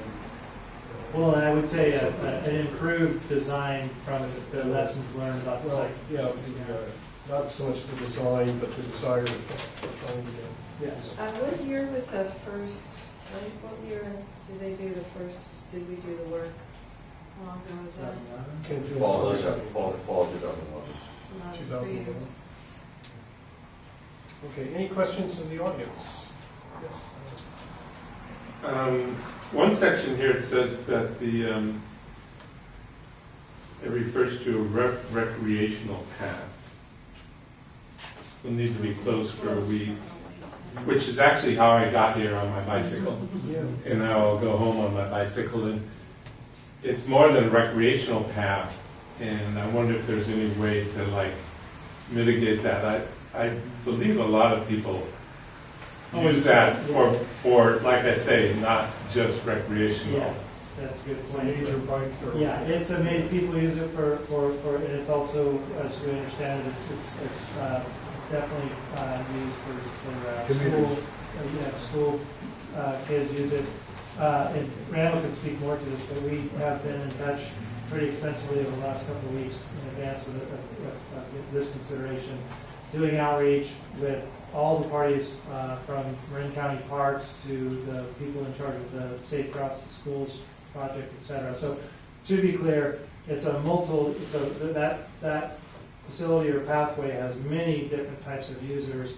We're going to keep the shutdown as short as we can. We're going to have, I think, by all intents, very extensive public notice and outreach and clear signage, et cetera. So the goal is to make the shutdown as least disruptive as possible. I mean, we recognize it's a very, very heavily used corridor, transportation corridor. I think is maybe a better term. Ironically, our other project is on the other bank, on the other side of it, at the same time. I don't use that one. That one doesn't have the same surface quality as You know, you can ride your bike on the other side from this bike path. It's not paved. Right. But it works. Not a nice Any carbon more fiber comments? racing bike. Yeah. Now, the problem with this culvert is that the flapper causes it basically to float up when the flapper's working. So this flapper didn't work beforehand, and it hasn't worked for the past couple of years. Has anyone asked the flood control district if they still need this flapper? I mean, it's obviously non-functional. We have asked that question, and the response we've gotten is that it's a required feature. That's Did they say why? No. Because Don't mean to be silly. Because they get the district to build it. Yeah, well, that's kind of what I was saying. Charlie, do you? I can give you, elucidate on that question a little bit. The person we were coordinating with during the very original concept of the project and the culvert work, we talked with them about eliminating the flap gate because it's potential problems which came down. And the main purpose for that is during storm events and high tide events, the area behind berm, between the berm and barrens, will drain during a low tide period, and then that becomes a stormwater detention basin during the wet weather period, high tide. If there was no flap gate there, that basically just backfills and in extreme cases starts impacting drainage on barrens itself. So when we get the 100-year flood, 100-year storm. Right, sometimes these big storms come up and you're right there at the top of the pathway. Yeah. Okay, any other comments? Are we ready to go on this? So I have one more question on the same. Please. So it's essentially, that the purpose of the flap gate is to keep the water in the creek. Correct. From back. And there were some manta rays in there like a year and a half. That rays. Oh, is that what That they rays were? and skates. Went through Things the you would flapper. not expect to see over on that They side. went through the flapper gate. Yeah. That didn't work. Okay, any more comments? The $25,000 for traffic control is related to the fact that they're gonna have to shut down the bike path and deal with all of the That's correct, yes. It says 1 week. signage early and Correct. often. Signage. It's $25,000 for 1 week. That, if Jeff may elucidate on that bid item. I'll do and it for 1 week. There's other things in talking with the stakeholders and the school district and others who are affected by this, ranging from county parks, to county roads and others. And we've gone with the previously approved traffic control plans that everyone was comfortable with, and it appears that every one party we talked to, from state across the schools, to county parks, to county roads, are all agreeable to it. A part, an important component of the traffic detour plan is to get the signage out notifications out to the community as soon as possible, and to have as much lead time in advance of that when we shut down as much as possible. Another important component of the traffic control is to make a temporary detour system itself, which includes the concrete temporary construction K-rail things along Sanitary Boulevard to protect the bike and pedestrian traffic as they go down the detour on Sanitary Boulevard. So those are all things that. Staff time and product. And the bids are range for all of these guys, from 18,000 to 35,000, so they're all kind of. In the ballpark of 25 grand plus, yeah.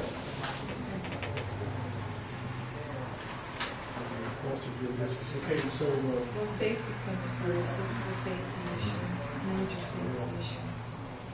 All right, I will make a motion because I love places to visit. I move that we award contract for the construction of the Barron's Slough culvert repair for Valentine Corporation in amount not to exceed $119,369 and authorize general manager to execute the contract. your second? Second. Okay. Any further discussion? All in favor? Aye. Okay, that passes. You know, I apologize, we should move up the lateral of this. Is that okay? We've got 2 people here waiting, at least 2, instead of us going over the. Sure. Is that okay with the board? Yeah. I should have done it sooner. I apologize. So I'd like to move, kind of skip, and move on to item 12. Consideration of adoption ordinance number 68, an ordinance of sanitary district number 1, modifying portions of ordinance 66, 67, regulating the maintenance of private sewer lines. So, Greg, Okay, I update will us a bit on this. introduce this one. So this is it's been a frequent subject of board deliberation the last couple of months, and this is obviously related. So we ordinance number 66. That was the complete new, really complete rewrite and update of all of the elements of the district's ordinance language that deals with the inspection, maintenance, repair, replacement of laterals under all types of different conditions. So the point, lateral ordinance 66 covered a whole bunch of information and different triggers and so on for lateral testing, inspection, and repairs. The specific one that the two subsequent ordinances, Ordinance 67, which the board just recently adopted, Ordinance 67 made some very incremental, quick updates because we recognized right away that there were some very significant issues brought into play by the adoption of the new lateral ordinance. And the district or the board took the approach of providing some practical modifications to give the parties time to start addressing a lot of those concerns and issues. And they really primarily deal with potential impacts and linkages to property transfer, property sale, transactions and processes. So we moved back the effective date when we approved Ordinance 67. We moved back the effective date of the property transfer related provisions to September. And part of the reasoning behind that was to give the district and the Marin Association of Realtors time to start evaluating and identifying areas of concern and looking for solutions to those. And we have done just that in the time that the first rescheduling provided for. We've had two several-hour workshops with the staff and with Andy well, Andy Begley is here this evening. I think most folks know everybody, but just to be clear, from the Marin Association of Realtors. And I just for what it's worth, I think it's been a really constructive and really beneficial process for all the parties involved. This is a big deal for the community. I don't think we should pretend otherwise. And a number of fairly specific items came out of those, and that's what this next round of updates is being proposed to address. And I tried to capture the concerns that we heard from the realtor community in the staff report just briefly. But the key ones are anything that can cause significant entanglements or confusion or delay or what have you with the escrow process itself. That's a big deal because I think anyone who's ever bought or sold a home knows that's already fraught with a lot of process and a lot of pressure and timeline. So the preference was to provide flexibility that did not tie things so tightly to strict fixed timelines that might delay an escrow close. There's a more broad issue associated with the fact that, as we're aware, there's different agencies around, not just Marin County, but in other areas around the Bay Area, enacting these ordinances, and they typically have variations in how they address certain conditions and processes, and so that's presenting a longer-term challenge for everyone as to how do we achieve some type of standardization on those. There were concerns with the fact that, look, not everyone in the community is, fits the stereotype of, having plenty of money, et cetera. There are a lot of property transactions that are occurring where the seller may not have the extra money on hand at the time to do the work ahead of time. And so that was sort of a timing issue. And obviously once the property is sold, which involves the escrow process, there might be resources available. But when you're looking at something before that occurs, it wouldn't be uncommon to have that be a challenge for a lot of parties. Then there's just the issue of basically awareness and understanding by the key stakeholders, and that's the realtor community. It's certainly the property owners who are interested in moving the properties as we go forward in the future. And then lastly, the staff report points out this sort of a mix of issues. there's a long-term issue with how do we find ways to make sure that there's appropriate funding assistance to incentivize and push this process forward, because we want people to support this activity. We want to make it something that is as easy as possible on our ratepayers and customers, et cetera.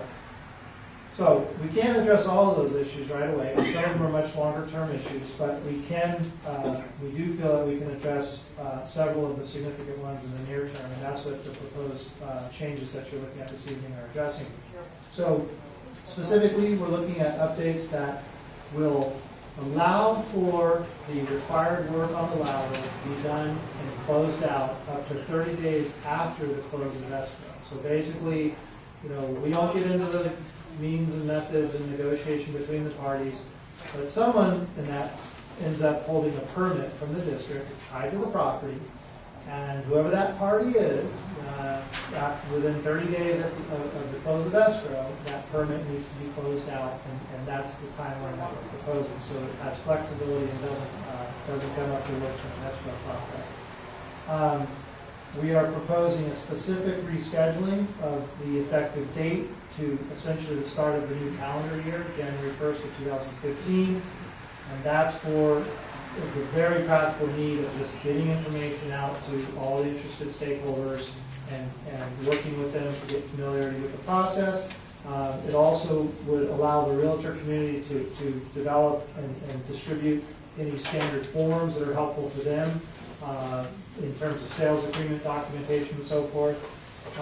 So that's just a practical need. And then lastly, what this will, the ordinance 68 will do is it will allow us to update the ordinance going forward without keeping adopting new ordinances. They'll do it by resolution. Just And yeah, it's just, exactly, it allows you to make that specific change. What we have heard from the various parties dealing with this, over the last several years around the Bay Area has been very clear that there is a bit of trial and error in all this, and you should expect not to get it perfect right out of the gate, because you're bringing our ordinance and our conditions and so forth into a lot of fairly complicated processes at this point. And now on the flip side of that, I think everyone in our community and elsewhere who's wrestling with this, we are in a position to benefit from the lessons learned, in Oakland and in East Bay and other places. So that's a good thing from that perspective. But to be clear, you've got 3 changes that are in the proposed ordinance. It's the 30 days after escrow to get repair done. It's moving this out to the first of the new calendar year, January 1st of 2015, and just a functional change that we can make these future updates by resolution as opposed to ordinance, new ordinances. So that's what's before you this evening. Staff recommendation is to adopt the ordinance 68, which would enact these changes. And with that, we'll stop. We've got staff here that have helped on the project. We've got Andy Fegley, and I apologize, sir, if I know you're related to. Yeah. So anyway, I'll hand it back to the board. Well, first of all, I always thought our schedule for adopting this for exchanges in real estate was very optimistic.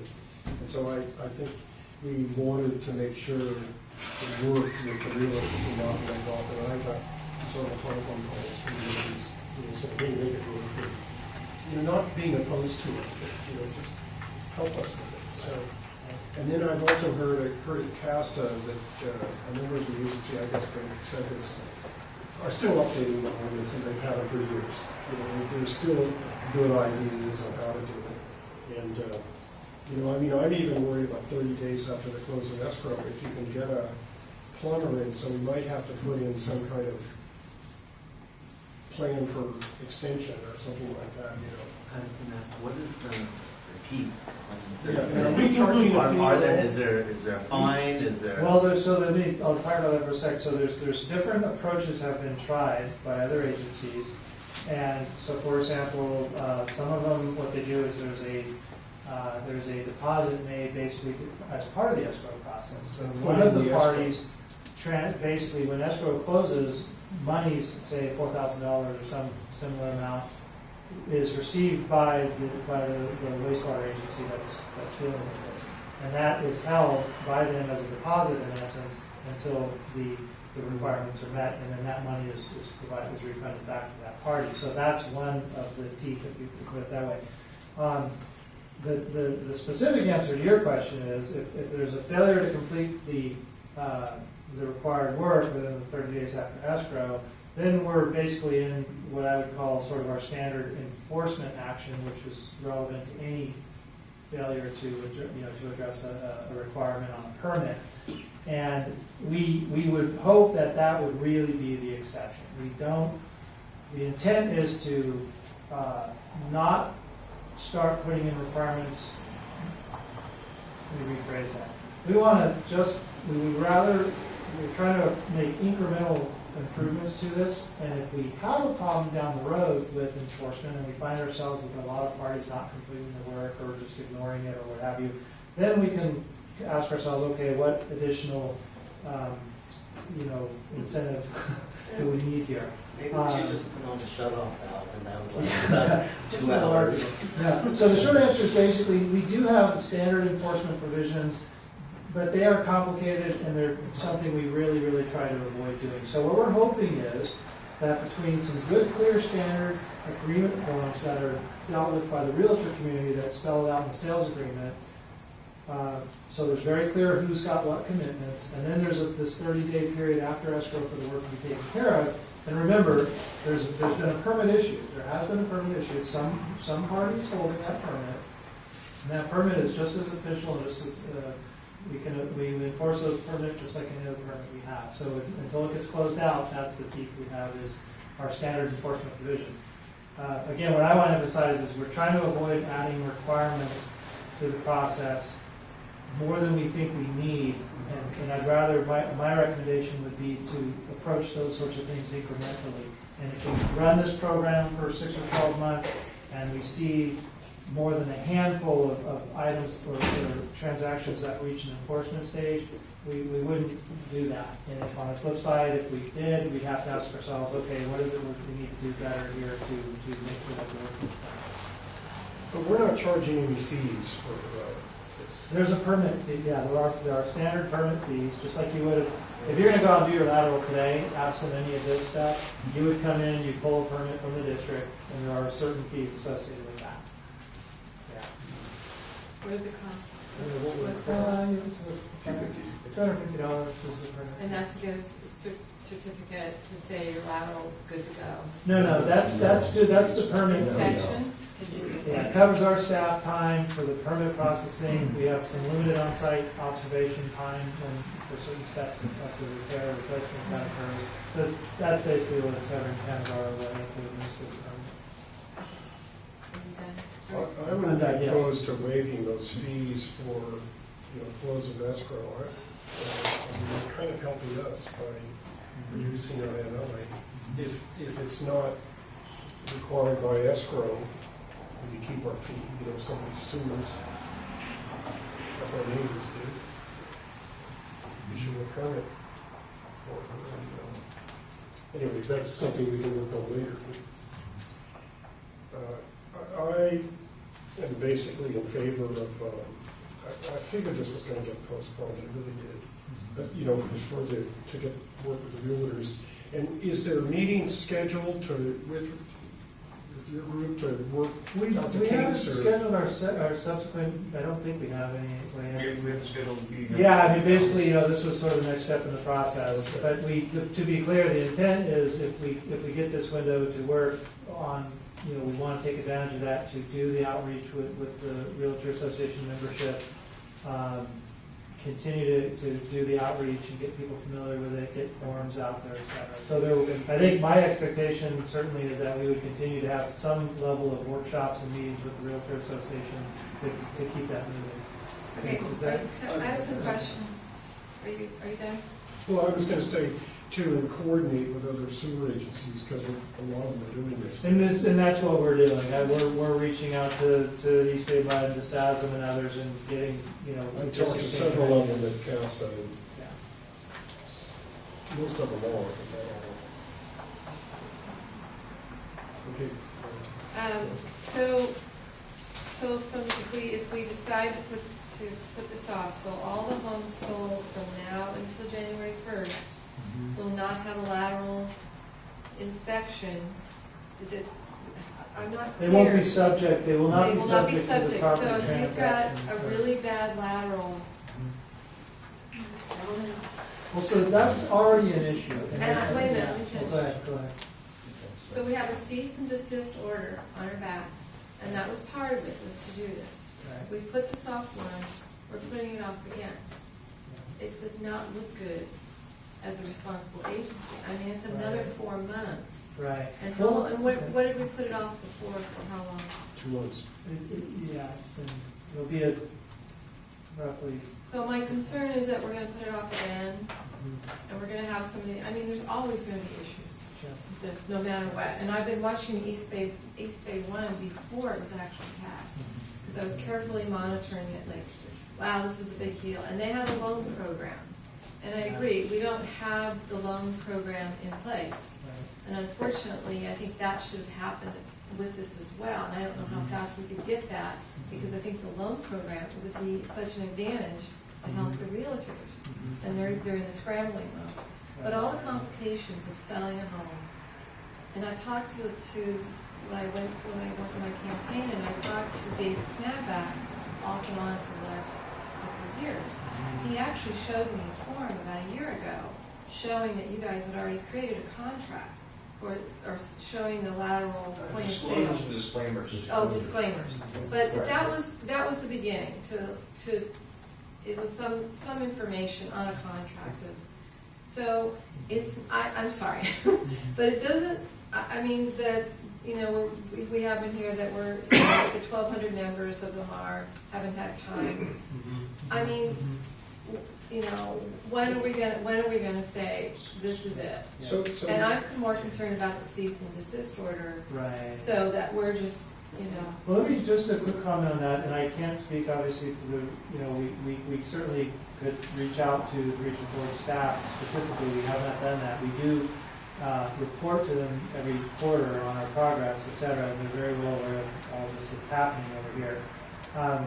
My sense is that they recognize, I don't think that these levels of changes are something that they would find troublesome in terms of our compliance with the cease and desist order. Very simply because I think they recognize from a practical perspective that this is how these things have unfolded. They do take some time to iron the kinks out. And the second thing I would say on that is, this is the beginning of a very long, steady process. We're putting into place steps that are meant to start chipping away at the lateral replacement needs of the community. But this is something that if it's successful, it's only successful because it's happening steady, slow and steady over the next 10, 20 years.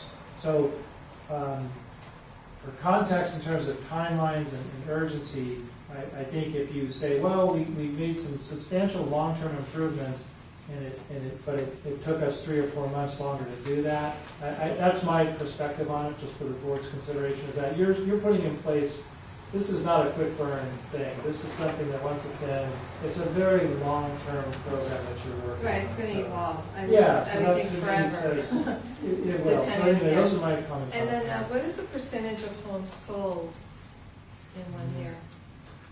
I think we're hearing numbers, well, I don't know percentage-wise, but we're hearing Numbers. numbers in the, Numbers. I want to say 500 in our service area. Closer to 600. About 600 within our service area, and they've provided us data on that we've talked about. That's a lot. That's over the whole That's a year. lot. Correct. So, They do slow down during the beginning of school, Yeah, through there's the a end of the year, seasonality. Christmas, Thanksgiving. Right, and So- September 1 is the second busiest season.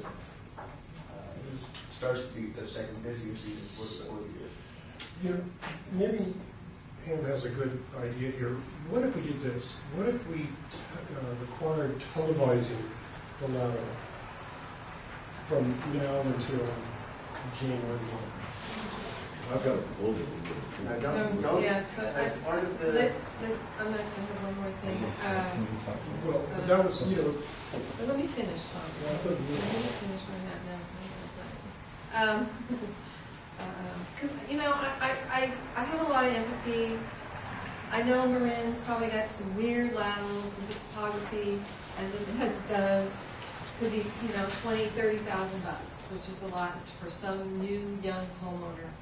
But we are under a major state cease and desist order, and we have to cut it at some point. I mean, I don't know what to say. It's not like nobody's known about this.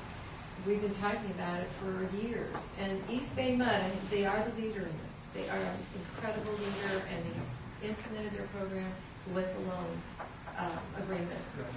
And theirs is even stricter than ours. If you all looked at East Bay Mud according to what we proposed, East Bay Mud is much more stricter than ours. So, I don't know. I'm done. Correct me if I'm wrong, but isn't the Marin Association of Realtors right now recommending or requiring their realtors on, you have to do a CCTV. You have to disclose it. So you have to do It doesn't mean the work's I think gonna they're get doing done it. if you just The only close thing it. we can't do now is require you to fix it. It doesn't require that you fix it. You can sell it Well, as is. what would you suggest? Would you? I've got a suggestion. Well, go Frank. Frank's got the. Okay. So I would suggest we keep the ordinance in place, change the date by which they have to correct the problem. To give them their 4 months or even 6 months, but require the inspection starting September 1st. But give them time to complete it rather than say you have to do it 30 days. And correct me if I'm wrong, but So- don't they do the inspection now already? We have inspections, video inspections done with virtually everything we do. That's right. Okay. In fact, when there is a potential for the district to provide some financial help, it requires that the district engineer send out a representative to watch it at the same time while the video is done. So we have 2 people that are required to be out there just to video. Now, we've done that frequently. And what we've done in the past, we have agreed to a certain amount of money, we'll give you $5,000 to fix that break, and then they fix it. But it's negotiated between the buyer and seller. We didn't require the sewer district to tell us to do it. It was a problem that was found. Once we started to do the disclosures, once we started to do the videos, because the disclosures trigger the need for the videos.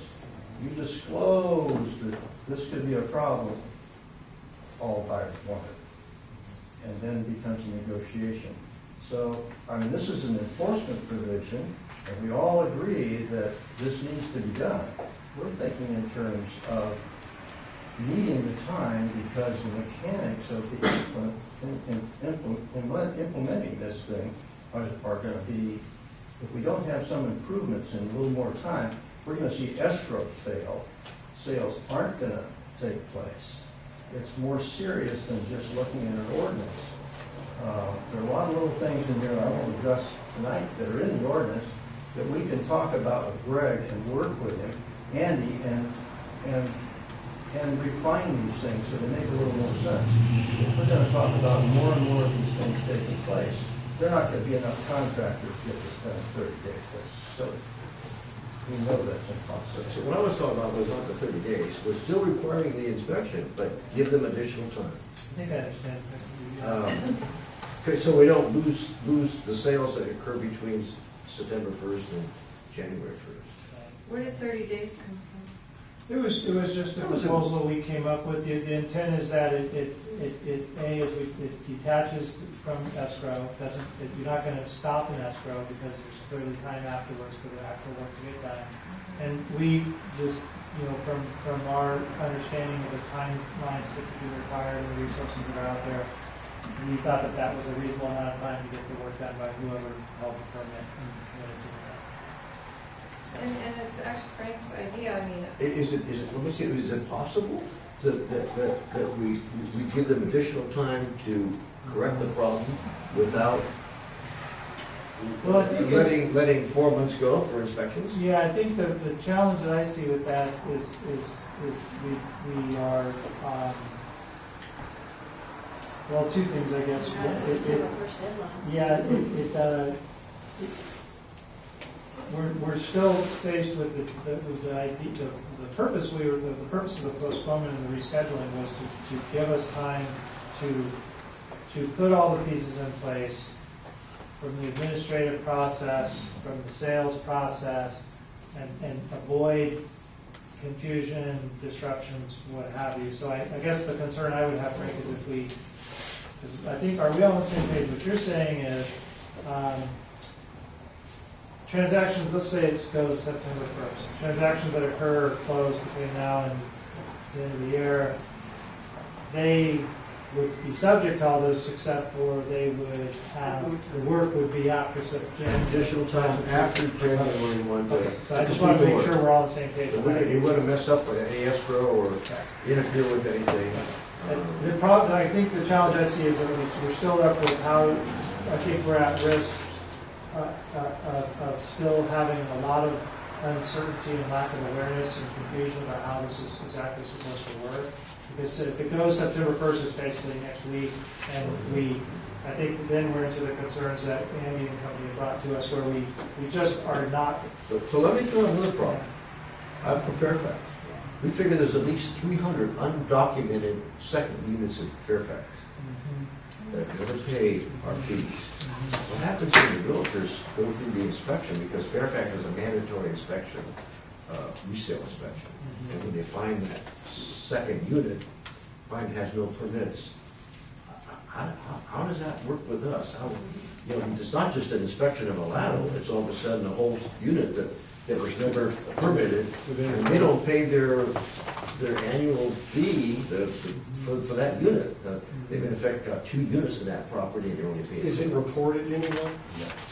Well, it gets reported in Fairfax. I don't know if they're reporting it to us when they find it. Yeah, I remember talking about this a while back for different reasons, but I think the short answer is this does not have provisions to address that concern. It makes sense. I remember we talked about that in a different context, but yeah, we know that that's an issue in some of the older communities, but there is nothing in here that deals with that. So what you're saying, Greg, is that we've still got some glitches in our ordinance, or whatever. We haven't worked all the kinks out yet. Right, and I think, that is a bit of a two-way, it's something that I think both parties share, that there's no getting around that if you run the numbers, it's a little bit of a guessing game because we don't know exactly how it's going to play out, but by any reasonable estimate, it's going to, you're going to see an uptick, a significant uptick in the whole level of activity, and that means inspection times for the district, it means administrative time for the permits and so on. So we've shared some of this in the workshops. We've done some workflow and workload analysis. I think we're making great progress on it, but I do think that that there is some benefit from a practical perspective from the district's view, in terms of our responsibilities to make sure that we don't inadvertently become a bottleneck in this whole thing from a sales process perspective. I think we benefit from this postponement. Regional Water Quality Control Board thinks we're a bottleneck, don't they? Probably. Good. Are we going to notify them that we're continuing? We certainly can. I think it's not formally required, Frank, but it's a good practice to keep them in the loop. I have no problem with us updating them. I know some other agencies their trigger is 50,000. We're 75. Permitting. Different. Sorry, that's a slightly different issue, but it is in the ordinance 66. That's the trigger for like major rebuilds or what have you. Is anybody in the room currently doing it now? Whose ordinance you've reviewed and liked, or you're the Lynn Association of Realtors? Does anybody have one that looks? Mr. President, it's a bit of a loaded question. Oh, why not? It's not a question. Go ahead. SASM recently passed a model ordinance that was going around SASM, the sewer agency from Southern Marin. We worked with them to create a model that was beneficial to the immediate need of the community by addressing the I&I and sewer laterals, but also removed any hurdles in front of what is arguably the largest economic hurdle or economic driver of the community, which is the sale of a house. So they listened to our concerns, they addressed those concerns, and the requirement for a fix is actually completely outside of the escrow process. They actually give 180 days from close of escrow to make any fix if it is required. So, I mean, that's an ordinance that is, it poses no hurdle to the sale of a home. Now, what we're doing is we are here, this ordinance, Ordinance 66 as written, immediately made the realtors the #1 stakeholder in making sure this works.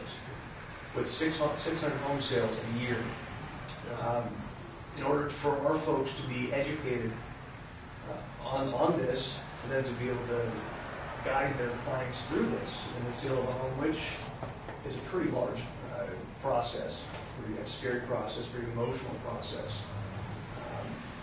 We've worked with Greg and his staff. It's been fantastic to work with them to address the concerns. And really, this new extension is something that our association sees as required to work the kinks out, to have a fully baked program to address the immediate needs, to address the needs of not only the community, but those who are trying to do their best to market the community and bring folks in. We're lucky we're not going to jail. I mean, I can't believe that the Regional Water Quality Control Board let us off that easy with just $1 million or $1.5 million fine. Generally, I think PG&E is going to be in some deep trouble with the incident that occurred in San Bruno. In other words, if we as an agency are allowing these spills to occur, someplace along the line there's got to be some kind of a responsibility on our part that, I mean, we skate, it seems, but the taxpayers have to pay the money. There's no penalty for us as individual board members. It just seems that the sooner we can get with the program, it's better. What if we did implement his idea of 6 months? 6 months, 6 months. I mean, hey, it is a long-term program. It's going to be going on for forever, because you're going to replace some sewers, and by the time you finish the other ones. I think that the main, again, I think that as I listen to think a little bit more clear about this, that I think the main challenge with that is it leaves us with essentially everyone waking up next week, and even if there is on paper a deadline that says, well, it doesn't have to occur until out here, that has to be explicitly and legally and clearly accounted for, boom, starting next week, et cetera. And that's, I think, that's the challenge. I think in concept, I think it makes a lot of sense, frankly. What the one thing it does do is it says, if I'm the individual that actually has to get the work done, and I just close the transaction 3 weeks from now, or whatever, generalizing, what it has given me, it certainly is plenty of time to go out and do that work. There's no question about that. But I think these other challenges that we're trying to address, it leaves them unresolved. Our staff needs, I mean, the RVSD staff needs the time to work to administratively figure out how this is going to happen. I'm getting a nod from it. I don't know how you can close escrow, move into the house, find a plumber, and get this done in 30 days even. I don't think 30 days is done. Let me ask you a question. Well, I agree with that. Let me ask you a question real quick. There's also another question. Just real quick, if I could. I always thought that if the inspections happen before the sale of the house. You do that as general rule of thumb. When a person, because it's up to the realtor to really find out what needs to be disclosed here, and there's hidden things. And if you don't, it's your due diligence to do that. Because if you don't, then the new owner can. We're doing sewer lateral inspection. You're doing that now anyway, before the sale of the house. So maybe, upon close of escrow, you have 30 days to identify an appropriate plumber, and who may be busy for the next 2 or 3 months and can't do it, but to say we've identified who's going to do the work. I mean, okay, no. However that money is exchanged hands, it's going to be up to the seller is not going to do it before the close of escrow. That's not correct. The function. It's going to have so the buyer is going to have to decide who he wants to do the work. And by gosh, you might want to get more than one bid, because these guys are all going to be really busy. Already we're seeing prices go up for a video videoing laterals because they can see the demand coming. What I liked about this is that, and I'm not on this committee with Andy, but I've watched this great cooperation between the fact that we have both recognized that this is a serious problem and needs to be addressed. Greg is great. Andy has told me many times he is. There's a great cooperative effort between the Marin County Board of Builders and your district engineer. And that needs to go on because there are some real difficult items in this ordinance which we can't really spend a lot of time on tonight that need to be worked out. Isn't that correct? Right.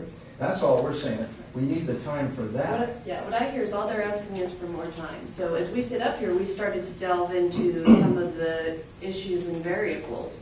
But I think we pass the ordinance that's been put before us and allow the staff to work on the variables and issues to make it, in concert with our intent. And just to be clear, people have made reference to the Regional Water Quality Board. They have not ordered us to pass a lateral inspection ordinance. They said we should consider it. And we have considered it. And That's this not was, what it says. there. I was It's there. not, it's right here in the staff report. I'll defer to Mary, Jolie. I believe Mary, that read the they staff report. It said, says I right believe they there. said that we needed to. I was there when they Says said we need requirements. a lateral ordinance. The staff report. Read it. Well, the language in well, are you looking at this, the current?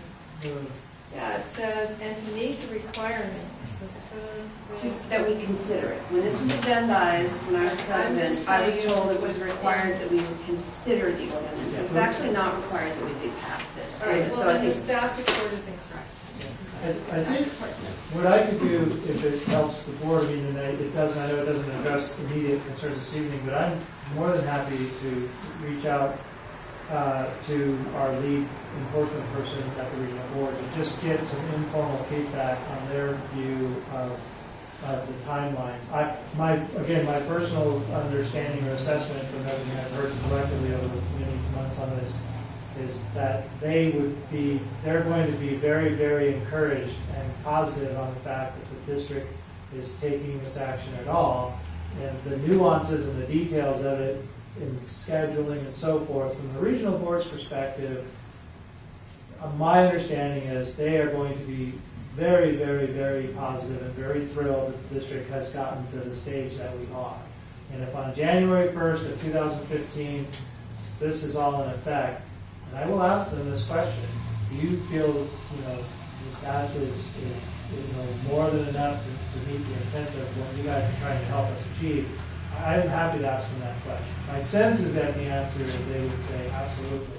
That's by all the practical stories we've heard from the East Bay Mud agencies and others.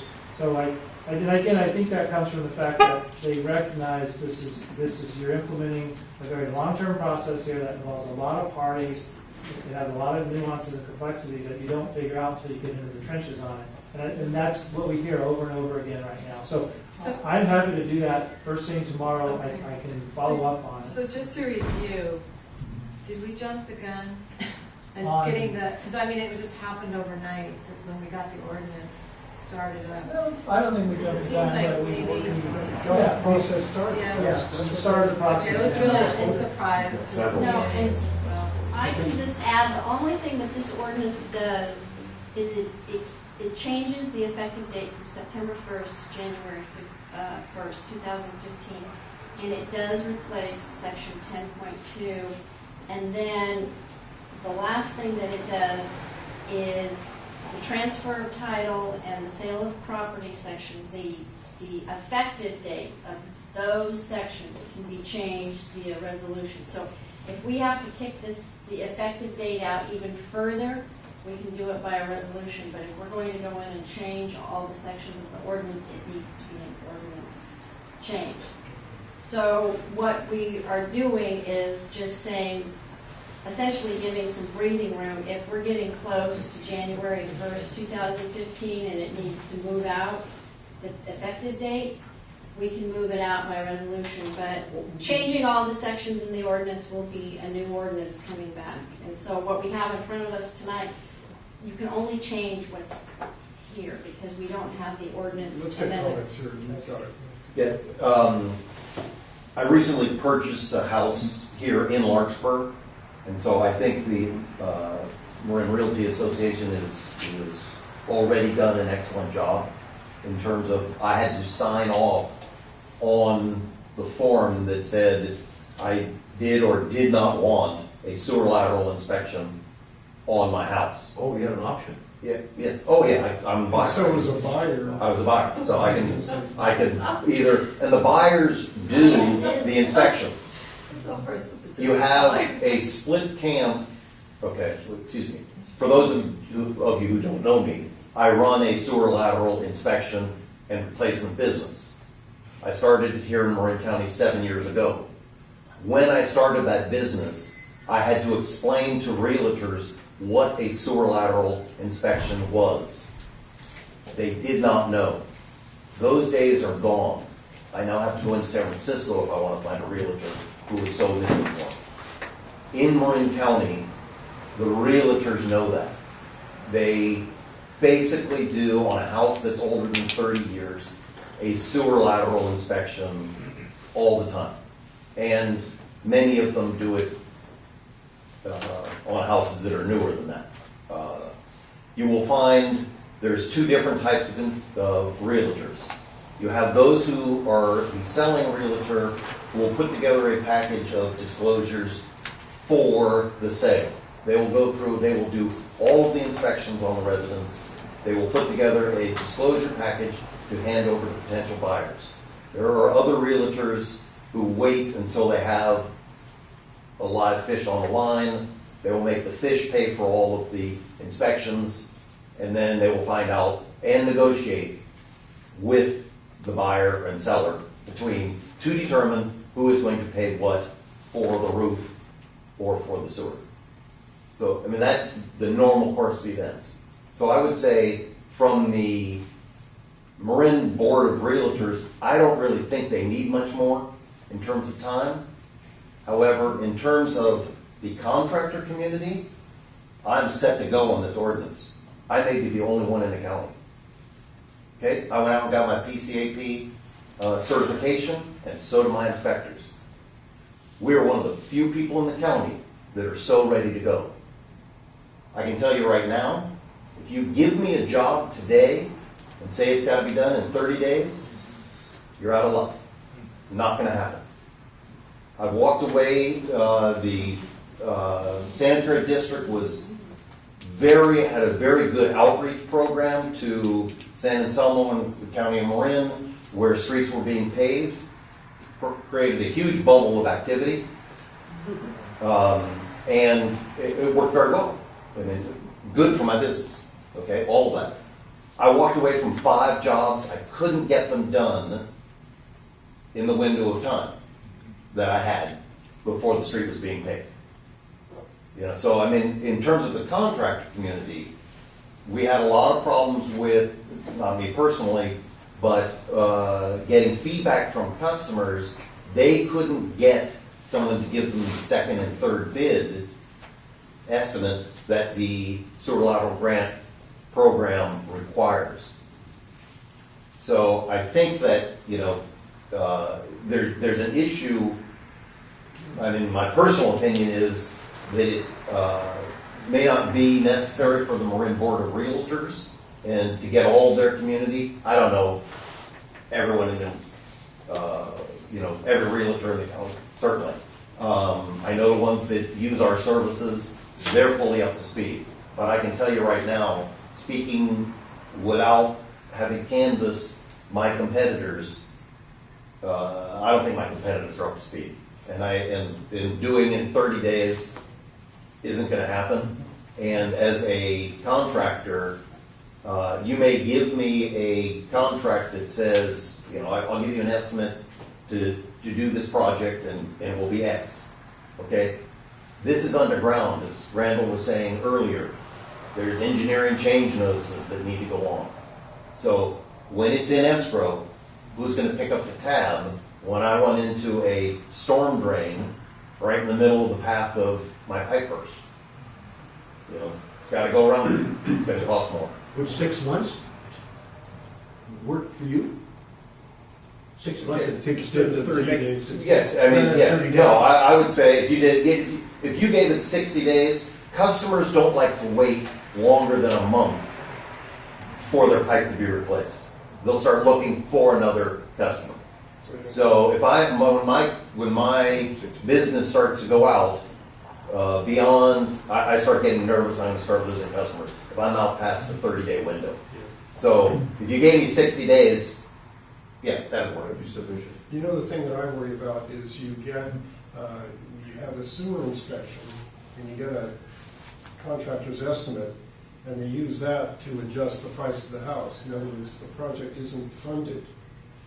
That's what our ordinance will do. We'll figure out who's going to pay for this thing, because it has to be done.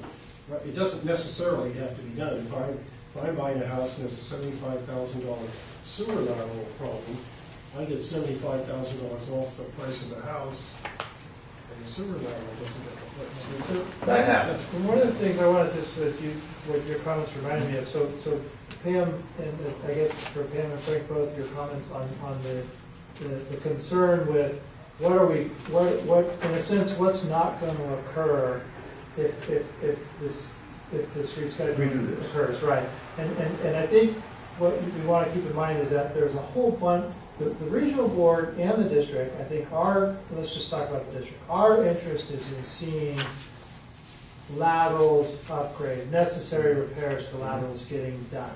We don't necessarily care which mechanism is driving that, whether it was because a person woke up one day and their toilet was backed up and then they got a grant and they did it, or because they got a notice one day in the paper that the street was getting paved and so they took advantage, that spurred them to do it, or they were selling a house and that spurred them to do it, or they pulled a permit and that spurred them to do it. My point is, right now, we've just crossed a threshold where we have more triggers and basically this is only one aspect of what's driving lateral activity in the community now. And we're not, it's not, in my assessment, I think what you're hearing from the realty community is there's a lot of this activity already occurring. A person gets an inspection as part of the standard disclaimers. Then they hear about the grant program, et cetera. They put 2 and 2 together and they say, oh, I'm going to go take care of my lateral. Yes, there's some percentage of activity that may not occur from this, but it's not like you're saying, well, there would have been 100 and now there's 0. There are lateral replacements being driven, and the one he just mentioned is a great example. We knew that there was a handful of paving projects going on in San Anselmo, and as part of this effort of advanced outreach on capital projects and stuff, we in cooperation with the San Anselmo people, we got out there. We offered the free video inspections under the program the board authorized. As of today, we have allocated almost 30% of the entire year's grant funds. That's how much activity is out there. We're 6 weeks into the new fiscal year, and we have allocated already close to 30% of the fund, the $400,000 in grant funds that we allocated. So my point is, there's a whole bunch of activity driving lateral replacements. This is one part of it. I don't think it's the case that you're going to say, oh, we're giving up 100 laterals or something. No. I don't know what the real number is. Obviously, none of us do. But I think you're looking at an incremental change and a whole bunch of activity that's going to be occurring out there. And that was a great example. We got, I think if I heard correctly, we might have done somewhere between either 20 or 50 laterals have essentially been initiated by the outreach from those paving projects alone, and the fact that we get free video inspections plus the contractors did the outreach, et cetera. So we're pushing on laterals from like 5 different directions right now. This is just one of them. It's not the silver bullet. It's a very important component of it, but it's not the only one. So I don't think the magnitude of the impact will be as great as we might think it is. It's not like every home that doesn't have this provision, we give up a lateral. I don't think that's going to be the case. Some percentage of them are still going to do them because they would have done them anyway. They were already doing them out of their own self-interest is what I'm hearing. And as long as the grant funds are there, et cetera, to keep that going, I don't know what the number is that we're not going to see between now and January 1st, but it's not a zero-sum game. It's not like an all-or-nothing thing. So that's just something to keep in mind. Because that reminded me, we are drowning in activity right now. It's a great thing. It's a great problem to have. I mean, we're going to expend those grant funds. By all estimates, we're going to be, by the end of the new calendar year, Oh, since we're gonna July be- 1, we've expended. Since 30%. July 1, I was thinking, in the last it's 6 almost weeks. September. No, that's my Okay. point. Well, we could- And just we could over a run month that of the back to fiscal James year, Sanders. we have expended 30% of the grant So you think funds. we'll run out? Yeah. Well, that's a different issue for another day, but my point is, that we have a. That's a good problem, actually. It's a good problem to have, as I put it, yeah. All I right, think so, it's- I just wanted one quick thing what Jolie said. So let's say we move it out to January 1st, and let's say the realtors and us and the public come up with new changes, new something. Is that just, what is is that, it takes a while to do an ordinance, am I right? And check this 2 readings? No, under No? the Sanitary Act, we only have 1 reading. No, the only thing that is being moved out for the effective date, January 1st, that is the Section 7.1D, transfer of title, and Section 7.2B, sale of property. That date, under this ordinance, is being moved out to January 1st, 2015. All the rest of Ordinance 66 remains in place except for Section 10.2. But if there are grave meets, Yeah. if grave meets with the realtors and Section 6 or 10.5 or Section 13 need to be changed before January 1st, 2015, we can bring back another ordinance and modify that. So The it's only thing that's Ordinance or resolution? an ordinance, because the only thing we're changing via resolution in the future is, I think staff anticipates, or they may be worried, that in working with the realtors, the effective date of that transfer of title and sale of property section may need to be moved out. So we're making it easy to move that out. My suggestion was, well, maybe we're making it too easy to kick it out, but they wanted that flexibility. But any other substantive changes to Ordinance 66 will come back as a new ordinance. Why? That's what I was doing. Why don't we, if we're gonna be tinkering with this, why don't we make it easy to change, to get it right? The problem is, it is an ordinance. It is an You can't ordinance. just- An can't tinker with it. ordinance needs to be amended It's by, not a an ordinance whimsical needs to be issue. changed by an ordinance, but if your ordinance says that maybe future effective dates or future sections can be Is that the only changed, thing we can change? I would say, yeah, I wouldn't change substantive portions of it, like sunset I mean, the last thing I provisions. want to change is the date. Yeah, well, no, effective dates of ordinance, something like that could be coming back. I know there's a lot of ordinances that I've done where, let's say you have fee waivers, or you have parking waivers or something, and you're trying to incentivize development. Well, you'll give that to be changed via resolution, but if we're changing this ordinance, we need to come back with an ordinance. All right.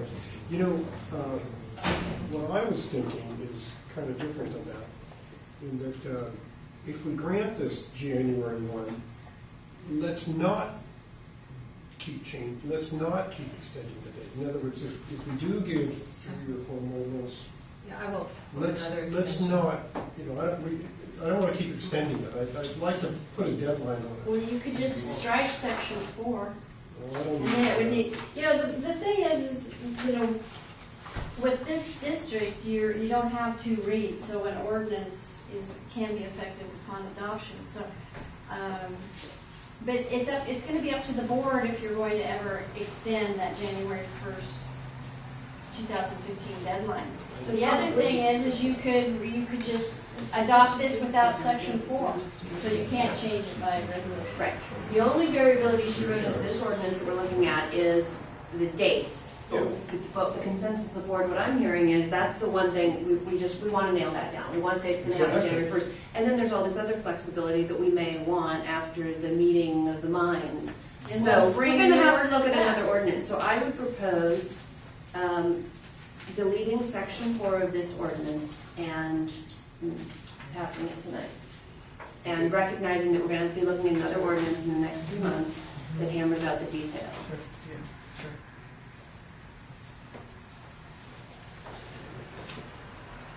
On page 2 of the Sure, I ordinance, understand section that. number 4, that's the only place that we had this flexibility. Well, I understand that, you know. Tom, our pipe spy wants to say something else. Just as long as you're going to be doing outreach to the Marin Board of Realtors, I think you also need to get some involvement with the contractor community. Yeah. Because, if you're expecting us to put the pipe in the ground, we need to make sure we understand the rules that you want us to abide by. And what, you said you didn't need 6 months, but 60 days might be a better. Yeah, I mean, if you've got an escrow situation going on, then 60 days, getting it done in 60 days can be done. 30 days, I think, I've got a backlog, I need to keep a backlog so that I know I can keep my crew busy. So, but 60 days is. We could do that Yeah, you tonight. can change that What do the tonight. realtors think? Do you think 60 You know, is?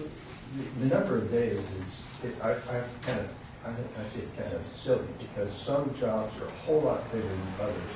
To sort of categorize all of them for 30 to 60 days is pretty tough to do. Some of these laterals that we have this concept that the lateral runs straight from the house out to the main. It doesn't. A lot of these laterals, and Greg knows, you have no way of telling us where the laterals are. They actually connect with other houses, and they cross other people's properties, and they can be big, big jobs and take a long time. It's really hard to pin it down. Certainly, 60 days is a lot better than 30. It's 30 days more. That makes it worthwhile. I wonder how busy the contractors are going to get if we really do accelerate this. Because we're doing quite a bit of it now in the real estate community. Our disclosures almost force the video and these laterals, and then some negotiation if there's a problem. So we're doing it now. We're ahead of this ordinance, really. Some of the features of this ordinance really need to be changed, and that's going to require probably another ordinance. But those are things that, with this great cooperation between the Board of Realtors and the district, we'll work those things out. It's not a big deal. Yeah, we want to make that section, we allow 60 days, and upon appeal, it can be extended by staff. You see something like that? Yeah, It's simple. Well, tonight we can just change the 30 to 60. We can change the 30 to 60. I have a motion on the table. Drop section You have a 4. motion on the table? I haven't made a motion, but I'm happy if the president is entertaining I one. would entertain a motion, please. Okay. I move that we adopt, what is the ordinance called? Ordinance 68, amending ordinance 66 and ordinance 67, extending the effective date of certain sections with 2 changes from what is presented to us in writing. The first is that under obligations of the owner, the last sentence, 30 days shall be changed to 60 days. And then the other change is to delete section 4 in its entirety. Yeah. The 30 days appears in Section 310. And obligations of the owners, it's part in italics. 310. Yeah, it's 10.2, I believe. Yes, It's 10.2, it's a lot more. last sentence. Okay, so we're dropping section 4, and we're extending the date. of- 30 to 60. Change the 30 to 60. Change it 30 to 60 and The, 10.2. allows for up to 60 days after the close of escrow. Yeah. And I have a friendly amendment. And, and we Did you also, do a second? just a second, and we also could say extensions may be under, I want to say something like extensions under Staff approval. the staff approval, under, What? In other words, if they've got a multi-home sewer lateral and they can't do it in 60 days, then they can appeal to staff to extend the time. I think that's a whole nother discussion, how we would do the appeals and. Yeah. That's a whole nother section of the No, okay, ordinance, we- we're not. Yeah, we're we not have that an appeal for- section, and I don't know how this. We- Yeah. We can talk Okay, about- so in your we can negotiations, you talk want about something that. else. Yeah, We yeah, have that, an appeal That's section. fine, we're gonna hand you in something else. Okay, so I want to add as a friendly amendment, and we've also already talked about it a little bit, to give staff direction that you're going to continue to have. No, this is an ordinance now. Yes. We're changing exact wording, we're not giving staff any Yeah. direction. Right. After With the ordinance is ordinance. adopted, then do your direction. I wanted to add something to See, that's under my category of it. Okay. working out how to do an appeal. Right. Get the ordinance done and then get. Okay, so we direction. have a motion. I second it. Do we have a second over there, Michael? Any further comments? Yeah, but it's not on this vote, but it's in the same item. Okay. So I would ask that, you're gonna have these meetings with the realtors. I would ask you to ask the contractors, and, you know, maybe the board can have some input on how you're gonna move ahead. 'Cause, you know, I wanna make sure everybody's kind of in the loop. It seems like I felt out of the loop. It just showed up and there was no board discussion or anything when this came before us. So I would like for the next 3 months if we could do that. I mean, you know, we just, whatever. Well, I think outreach with the contractor community is a great idea. We'll start putting out some requests on that to see if we can get some parallel discussions in what we're working And on. I'm just looking at SASM's lateral replacement. They have a zero-interest loan program. Yeah, and we're very interested in following up So on that. could you have those discussions and if, Yeah, okay, yeah, and we're researching that now. I mean, you know, whatever can help. Now, motion. Okay, so we've got a motion and a second with friendly suggestions. It says that this is with the roll call, right? So let's, do we need a roll call? Yes. Oh, yeah. Yeah. Okay, roll call. So the suggestion, are the suggestions? No, they're not. No, okay. No. All right. So, Director Borstein? Aye. Director Silla? Aye. Director Links? Aye. Director Eger? Aye. Director Gaffney? All right. Thanks for input on the builders and the builders. Can I go home? Thank you all for keeping us as partners. Exactly. We really appreciate it. And, you know, when we have visitors and guests, we should remember, Yeah. I apologize. I should have recognized Yeah, that too. okay. So let's go back. Are we ready to continue, board members? Okay, so it's 10 o'clock is our time to look at the agenda. So we're supposed to, So we've done 11. We've got, we have We did 10. No, we skipped 11, we did 10. so you know what I'm referring to? Yeah, we skipped 11 and we did, No, it's after 10 o'clock, okay. and we're supposed to revisit what items we can move to the next agenda. It's after 10 o'clock and we're supposed to review our agenda? Yes. We'll decide whether we will continue 13 items. can be moved. 14, yeah, 13. Okay, well, we've got, I think we really need to do the grand jury one. And maybe we can drop the procurement policy. That's kind of difficult. Yeah. Why do we need to do the grand jury? Well, there's a It does deadline. It's a deadline. It has a deadline, and then the only other one, I would recommend that we try to tackle item 13 if we can. Yeah, it's Um, easier. Oh, yeah, okay. So apparently Mr. Ives is here. Okay, so let's do, we have a visitor here. Yeah, let's do 13. Okay, all right. I will- Consider this the beginning of your consulting. Watching this I will introduce process. this very quickly. I'm an expert on sewer They have a laterals. lot of- Oh, no, he's watching our process. So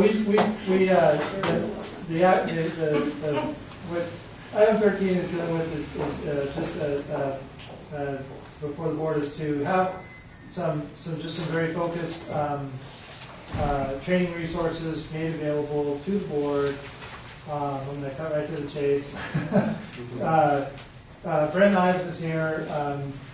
He is BHI Consulting. This item before you is to basically retain BHI services on a very specific basis, as you can see in the materials. To really just do, I guess, three things, if you want to look at it that way. Number one is to provide some good focused training resource time for the new board members. It's meant to be flexible, it's meant to be informal, it's just a half-day workshop that we can schedule on your guys' convenience. And it's just to give you guys an opportunity to get some really good focused orientation and training on key issues and topics for public officials. That's all. And we've suggested some topics, but we can work with you to figure out what is best for them. The second thing would be to, I'm going to just summarize this, Brent, and you're more than welcome to add to this, is to work with each of you individually, or not work with you, but sit down and interview individually and get a sense of any areas of particular policy issues or concerns, process issues, et cetera, and get a sense from you individually, anything you might think the board would benefit from working on going forward. He would do that individually. And then the third final step would be all 5 board members, would be a publicly noticed special meeting, but it would be a workshop setting to simply go through the results of all that and have BHI provide some high-level feedback to the board on observations, recommendations, best practices, etc. So that's what this is about. I really want to urge, if there's any sense of kind of construing this as, somehow we need help, that's not what this is. You guys have an incredibly important job. You have a huge amount of information and things that you have to deal with. If I were in your shoes, I would certainly want the background and the special knowledge I need. So that's all this is about, to be crystal clear. BHI has been doing this for a number of years, as you can see from the reference material. They've done work with other Marin County wastewater agencies. So that's what this is about. It's a fairly modest scope of work in terms of cost and timing. A little over $5,000. The scheduling would be at your guys' convenience, so we work that out. But this is meant to, I think the intent is to have this unfold over, say, roughly between now and, say, the end of October, roughly, something like that, just to give you a sense. It's not meant to be some 6-month process for it. Okay, with that, I'm going to stop and head back to the board. Fred's here, and it's... A little bit of this came up at the Finance Committee meeting, when we were discussing things. Also, we were going to do help with the general manager evaluation guidelines. That would be an option for the board as well, yeah, and that's something I'd... So we were thinking, that the protocol of the board and how the board operates and whatever else we need to learn. And I thought it was a good idea. So board members, what do you think? It's good. I would certainly benefit from it personally. So.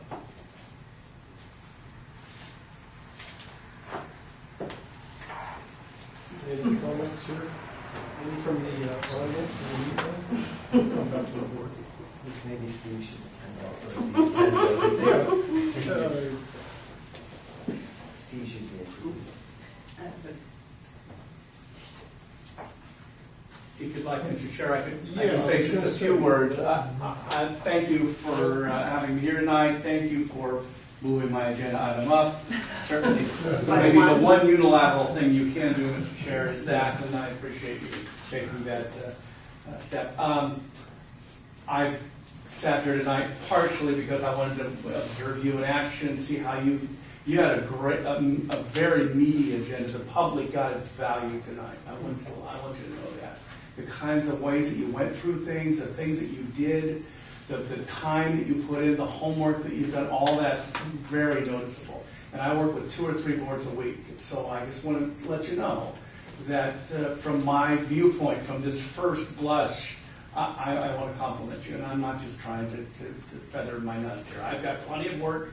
I can go down the street and work, but honestly, if you'd like for these services to come, I've been doing this for years. I've been on your side of the dais for 23 years myself, as maybe you know. I'm currently the mayor of the city of Tracy, California. I've been on that council for 23 years. a number of other ancillary boards, taught these classes for the California Special Business Association and on my own. My website is full of different kinds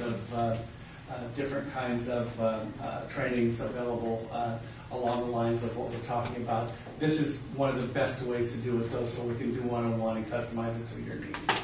So if there's any questions, I'd be obviously happy to answer them. And again, I would love to work with you. Thank you. Would you do it all in one day, or would we have half of it one day and then the other half? It's pretty much like that, except maybe an hour of your time in between each individually. I try to get these done in a fairly quick manner, and I know probably this ought to be done, but I really do want to pick up on your specific needs too. The new board orientation is a different kind of thing. It has a lot to do with the Brown Act, has a lot to do with board ethics, and just the way that we serve the public. In between, then I just prepare for the other larger group workshop by just talking to you each individually for a while. And I come up here and meet you at your office or Starbucks or whatever it makes sense. Well, I think it's very useful for a board to get along and work cooperatively, and any kind of, sometimes we don't agree on how to approach things, and so help with that would be useful. Do we have any comments here? I guess not. Well, I've served on local, state, and federal agency boards, commissions, councils for 50 years. I was California's first Prop 20 coastal commissioner, served 7 terms as mayor of Fairfax. So I've been dealing with this for a while, and this, I don't know how I got here, it was by accident. Somebody called me and said, you know, there's a vacancy on the Ross Valley Sewer Board. You ought to apply. I went, sewer? I'm not a sewer guy, I'm a water glass sewer, reading sewer. Good Lord. So 6 years later, here I am. But it's been fun. It's been fun. It's been challenging. So I mean, it's a busy time of year for me. It's harvest time, so I'm real busy. I'll try to squeeze some stuff in. We don't align in some of the time, so. We each get to, you meet with us, and we each get to voice our own comments, and then you. Thoughts really of your service, right? I mean, that kind of comes together in a kind of a neutral way to the full board. Here are some of the things that we should talk about. It helps inform me on what your real challenges are. I think we're all pretty much in agreement. So I move that we approve new board member orientation, training and full board workshop on best practices for elected boards, and authorize the general manager to execute the agreement with BHI Management Consulting. I'll second that. Okay, any discussion on the board? Any discussion to the audience? You've seen us in action, do you think we need help? We don't know what we don't know. Okay, well, if there's no further discussion, all in favor? Aye. Aye. Opposed? Carries. Thank you, sir. And then what you can tell the board president is get the agenda items where there is a visitor. Thanks for your patience. Put that in your notes. Something that took me a long time. Yeah. Thank you all, appreciate it. Drive carefully. Okay, now we've got, so, there's some other, we've got to do the bill. Hey, look, yeah, we're in the- Well, you can get extension. Then that's it. Very straightforward. Item 11. Okay, response to the grand jury, and they sent this to just about everybody, didn't they? Yes, this is not focused on Ross Valley by any stretch, it went to all the agencies. This started with the survey that we all participated in and we responded to. It was pretty extensive information request from the county. We filled that out along with all the other responding agencies. And then they came out, on the basis of that, they issued their two-page report. What they call the part 1 and part 2, I think is how they refer to it. We're only talking about the part 1. This part 2, basically, they said everything we're doing on our sanitary sewer maintenance management plan is good, and so we're not even part of really of the. You were about the best on that one, I thought. I think we're pretty well received on it. Yeah, we had formal Yeah, so the part one topics, as you can see from the staff report and the findings recommendations, covers a wide range of stuff. There's really nothing new here. These are all topics that I think we're all pretty familiar with.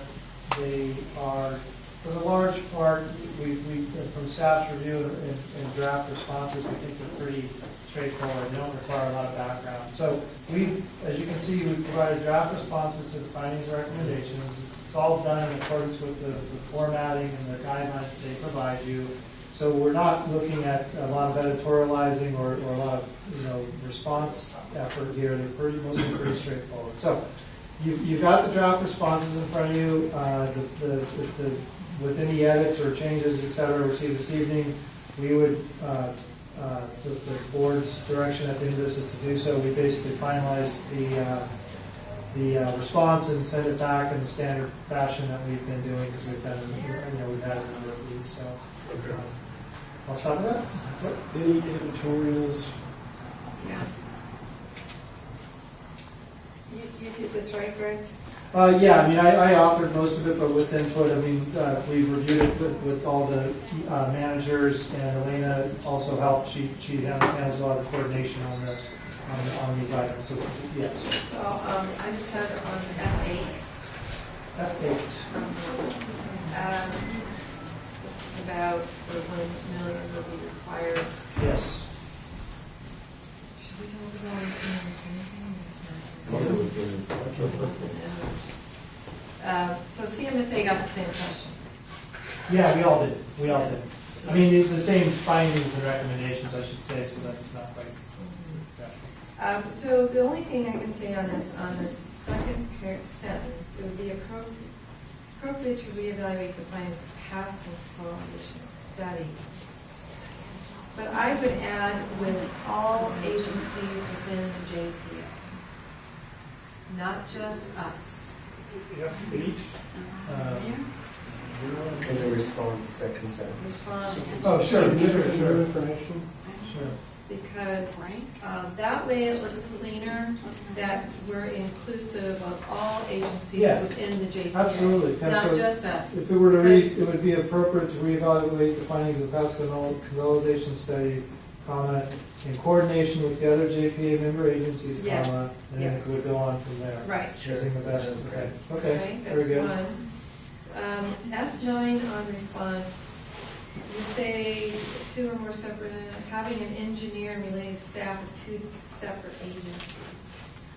It's just, we're just trying to illustrate a point, which is their finding is really broad. But what agencies are you referring to? It's just an example. It's a generic Okay. example. It's nothing Never specific. mind. And then last on page, the last one on R8 in the response, the same thing, followed by secondary focus on structural consolidation. Include again all JPA member agencies can most likely achieve this. Do you see what I'm saying? Yeah. You gotta, everybody's invited to the party. It's just I don't want us to be this isolated, because that is what's coming from CMSA right now, is that we're the only ones that have done a consolidation study. The other agencies have not. Okay, so it's something along the lines of you want to emphasize that you do this in participation with the other JPA member agencies. Right. Same basic thing. Yep, Sure. that's it. Yeah. Okay. I think it sort of implies that Is the any central other- red agencies continue. Well, it could. But I mean, but- more specifically, it should perhaps Yeah, spell just that so out. they all know. Okay. CMSA answered that it was. Yeah, we changed it last We night. changed Oh, it you last changed night. it last night, because it Last night. sounded, when I read it, it sounded a little negative, like it was Little. all, It was well, quite I mean, negative about very. us. Yeah. And we got it changed oh, good. Mhm. quite a bit. Good work. Well, we did invite them to participate in that consolidation study that we did. Well, that's what Pam said to them last time. You were all, we tried to And they get you. refused. Any other comments?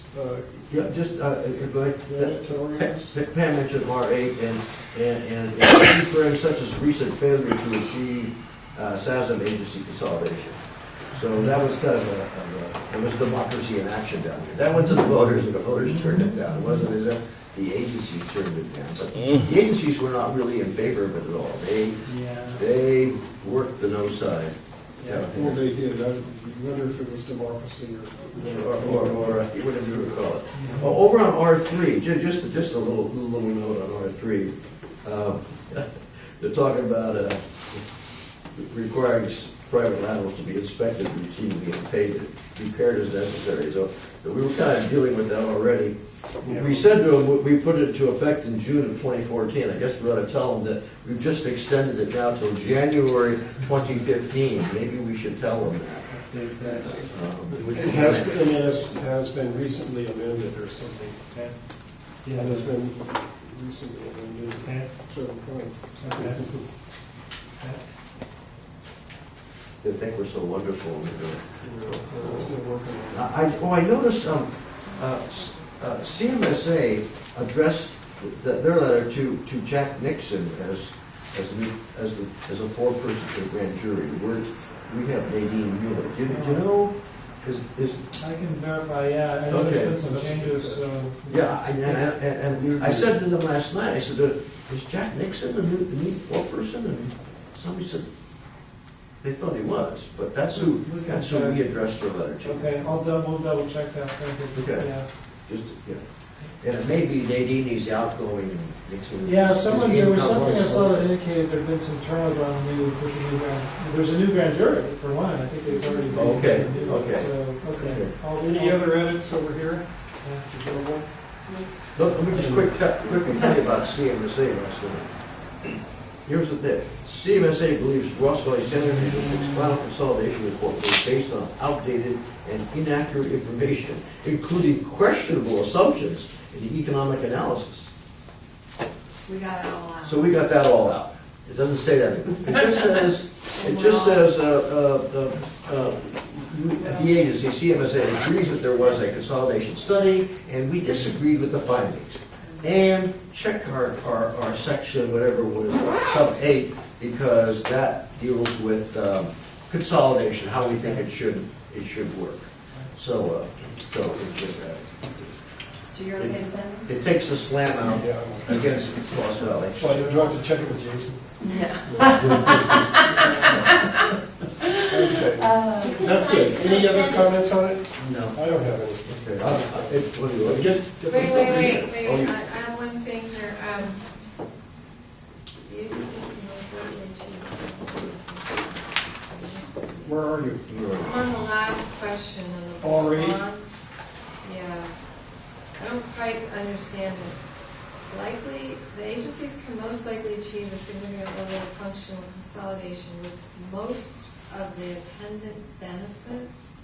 The resulting benefits. In other words, you don't have to formally consolidate, you can do some joint projects together. So we can have joint, one engineer working for two agencies, one inspector working for two One agencies. big lab. A lab, yeah. Yeah, there's.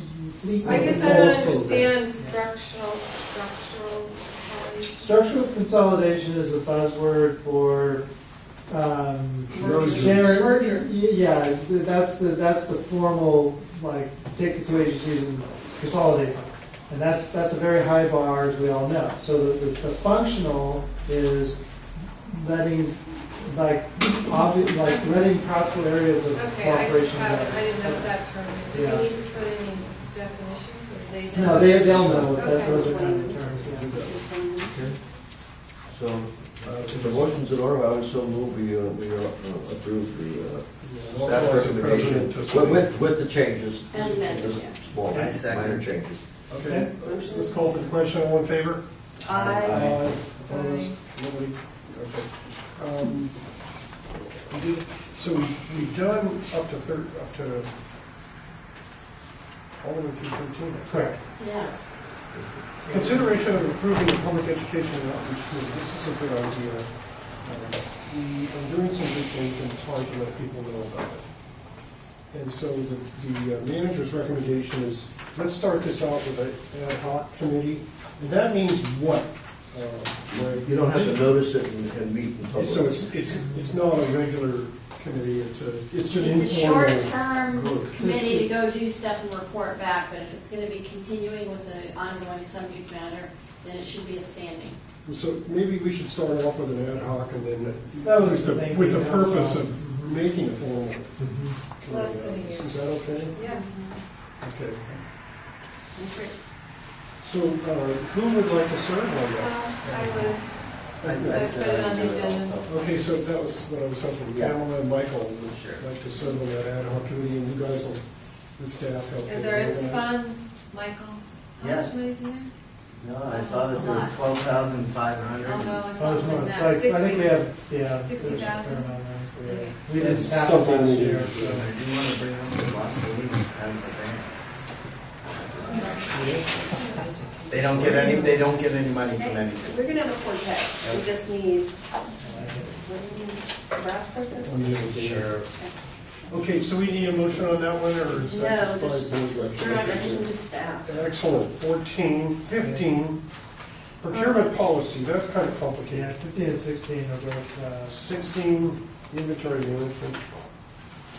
That's, can we take all these? we got, Yeah, continue Yeah, that both. was 2 o'clock in order.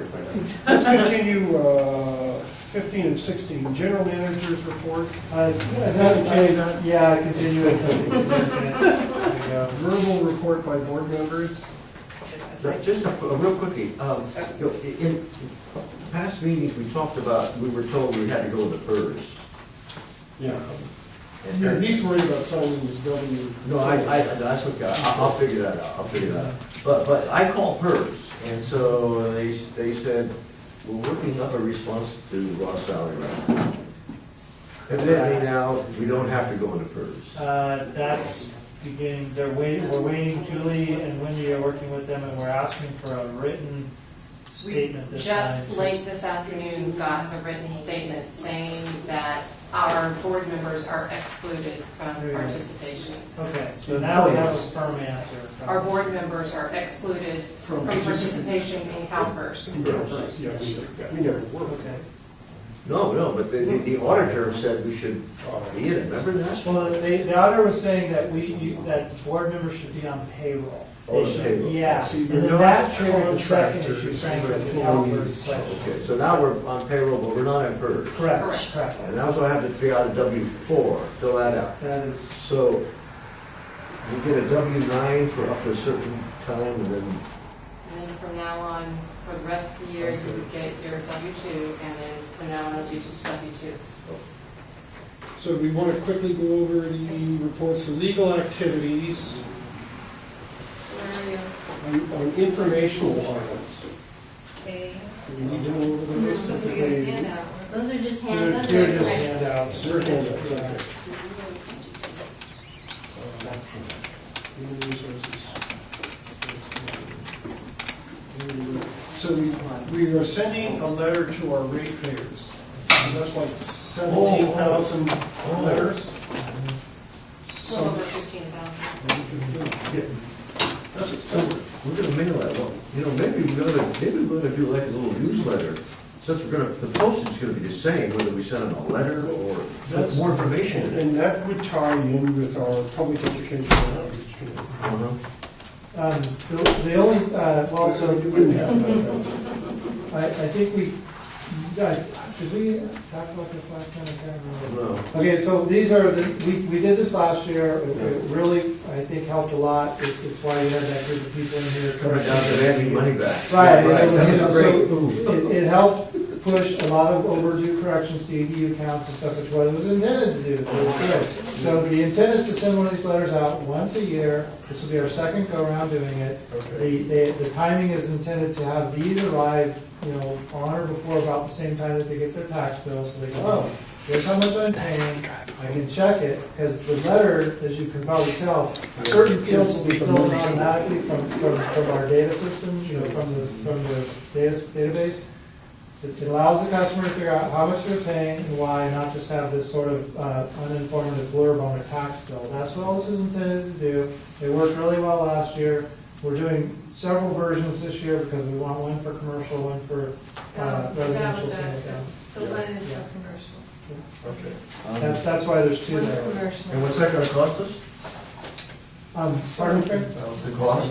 Oh, 10, yeah, this 12,000 does cost us, I mean, it's fairly efficient, but when you're doing, 15 or 7, however many thousand of them, It was approximately $8,800 last last year. year. Yeah, about $88. $800. Under 10,000. Yeah. It works out to be 50 cents 50 each. cents per customer or something like that, and we really got a great, I think it really served its benefit last year, so.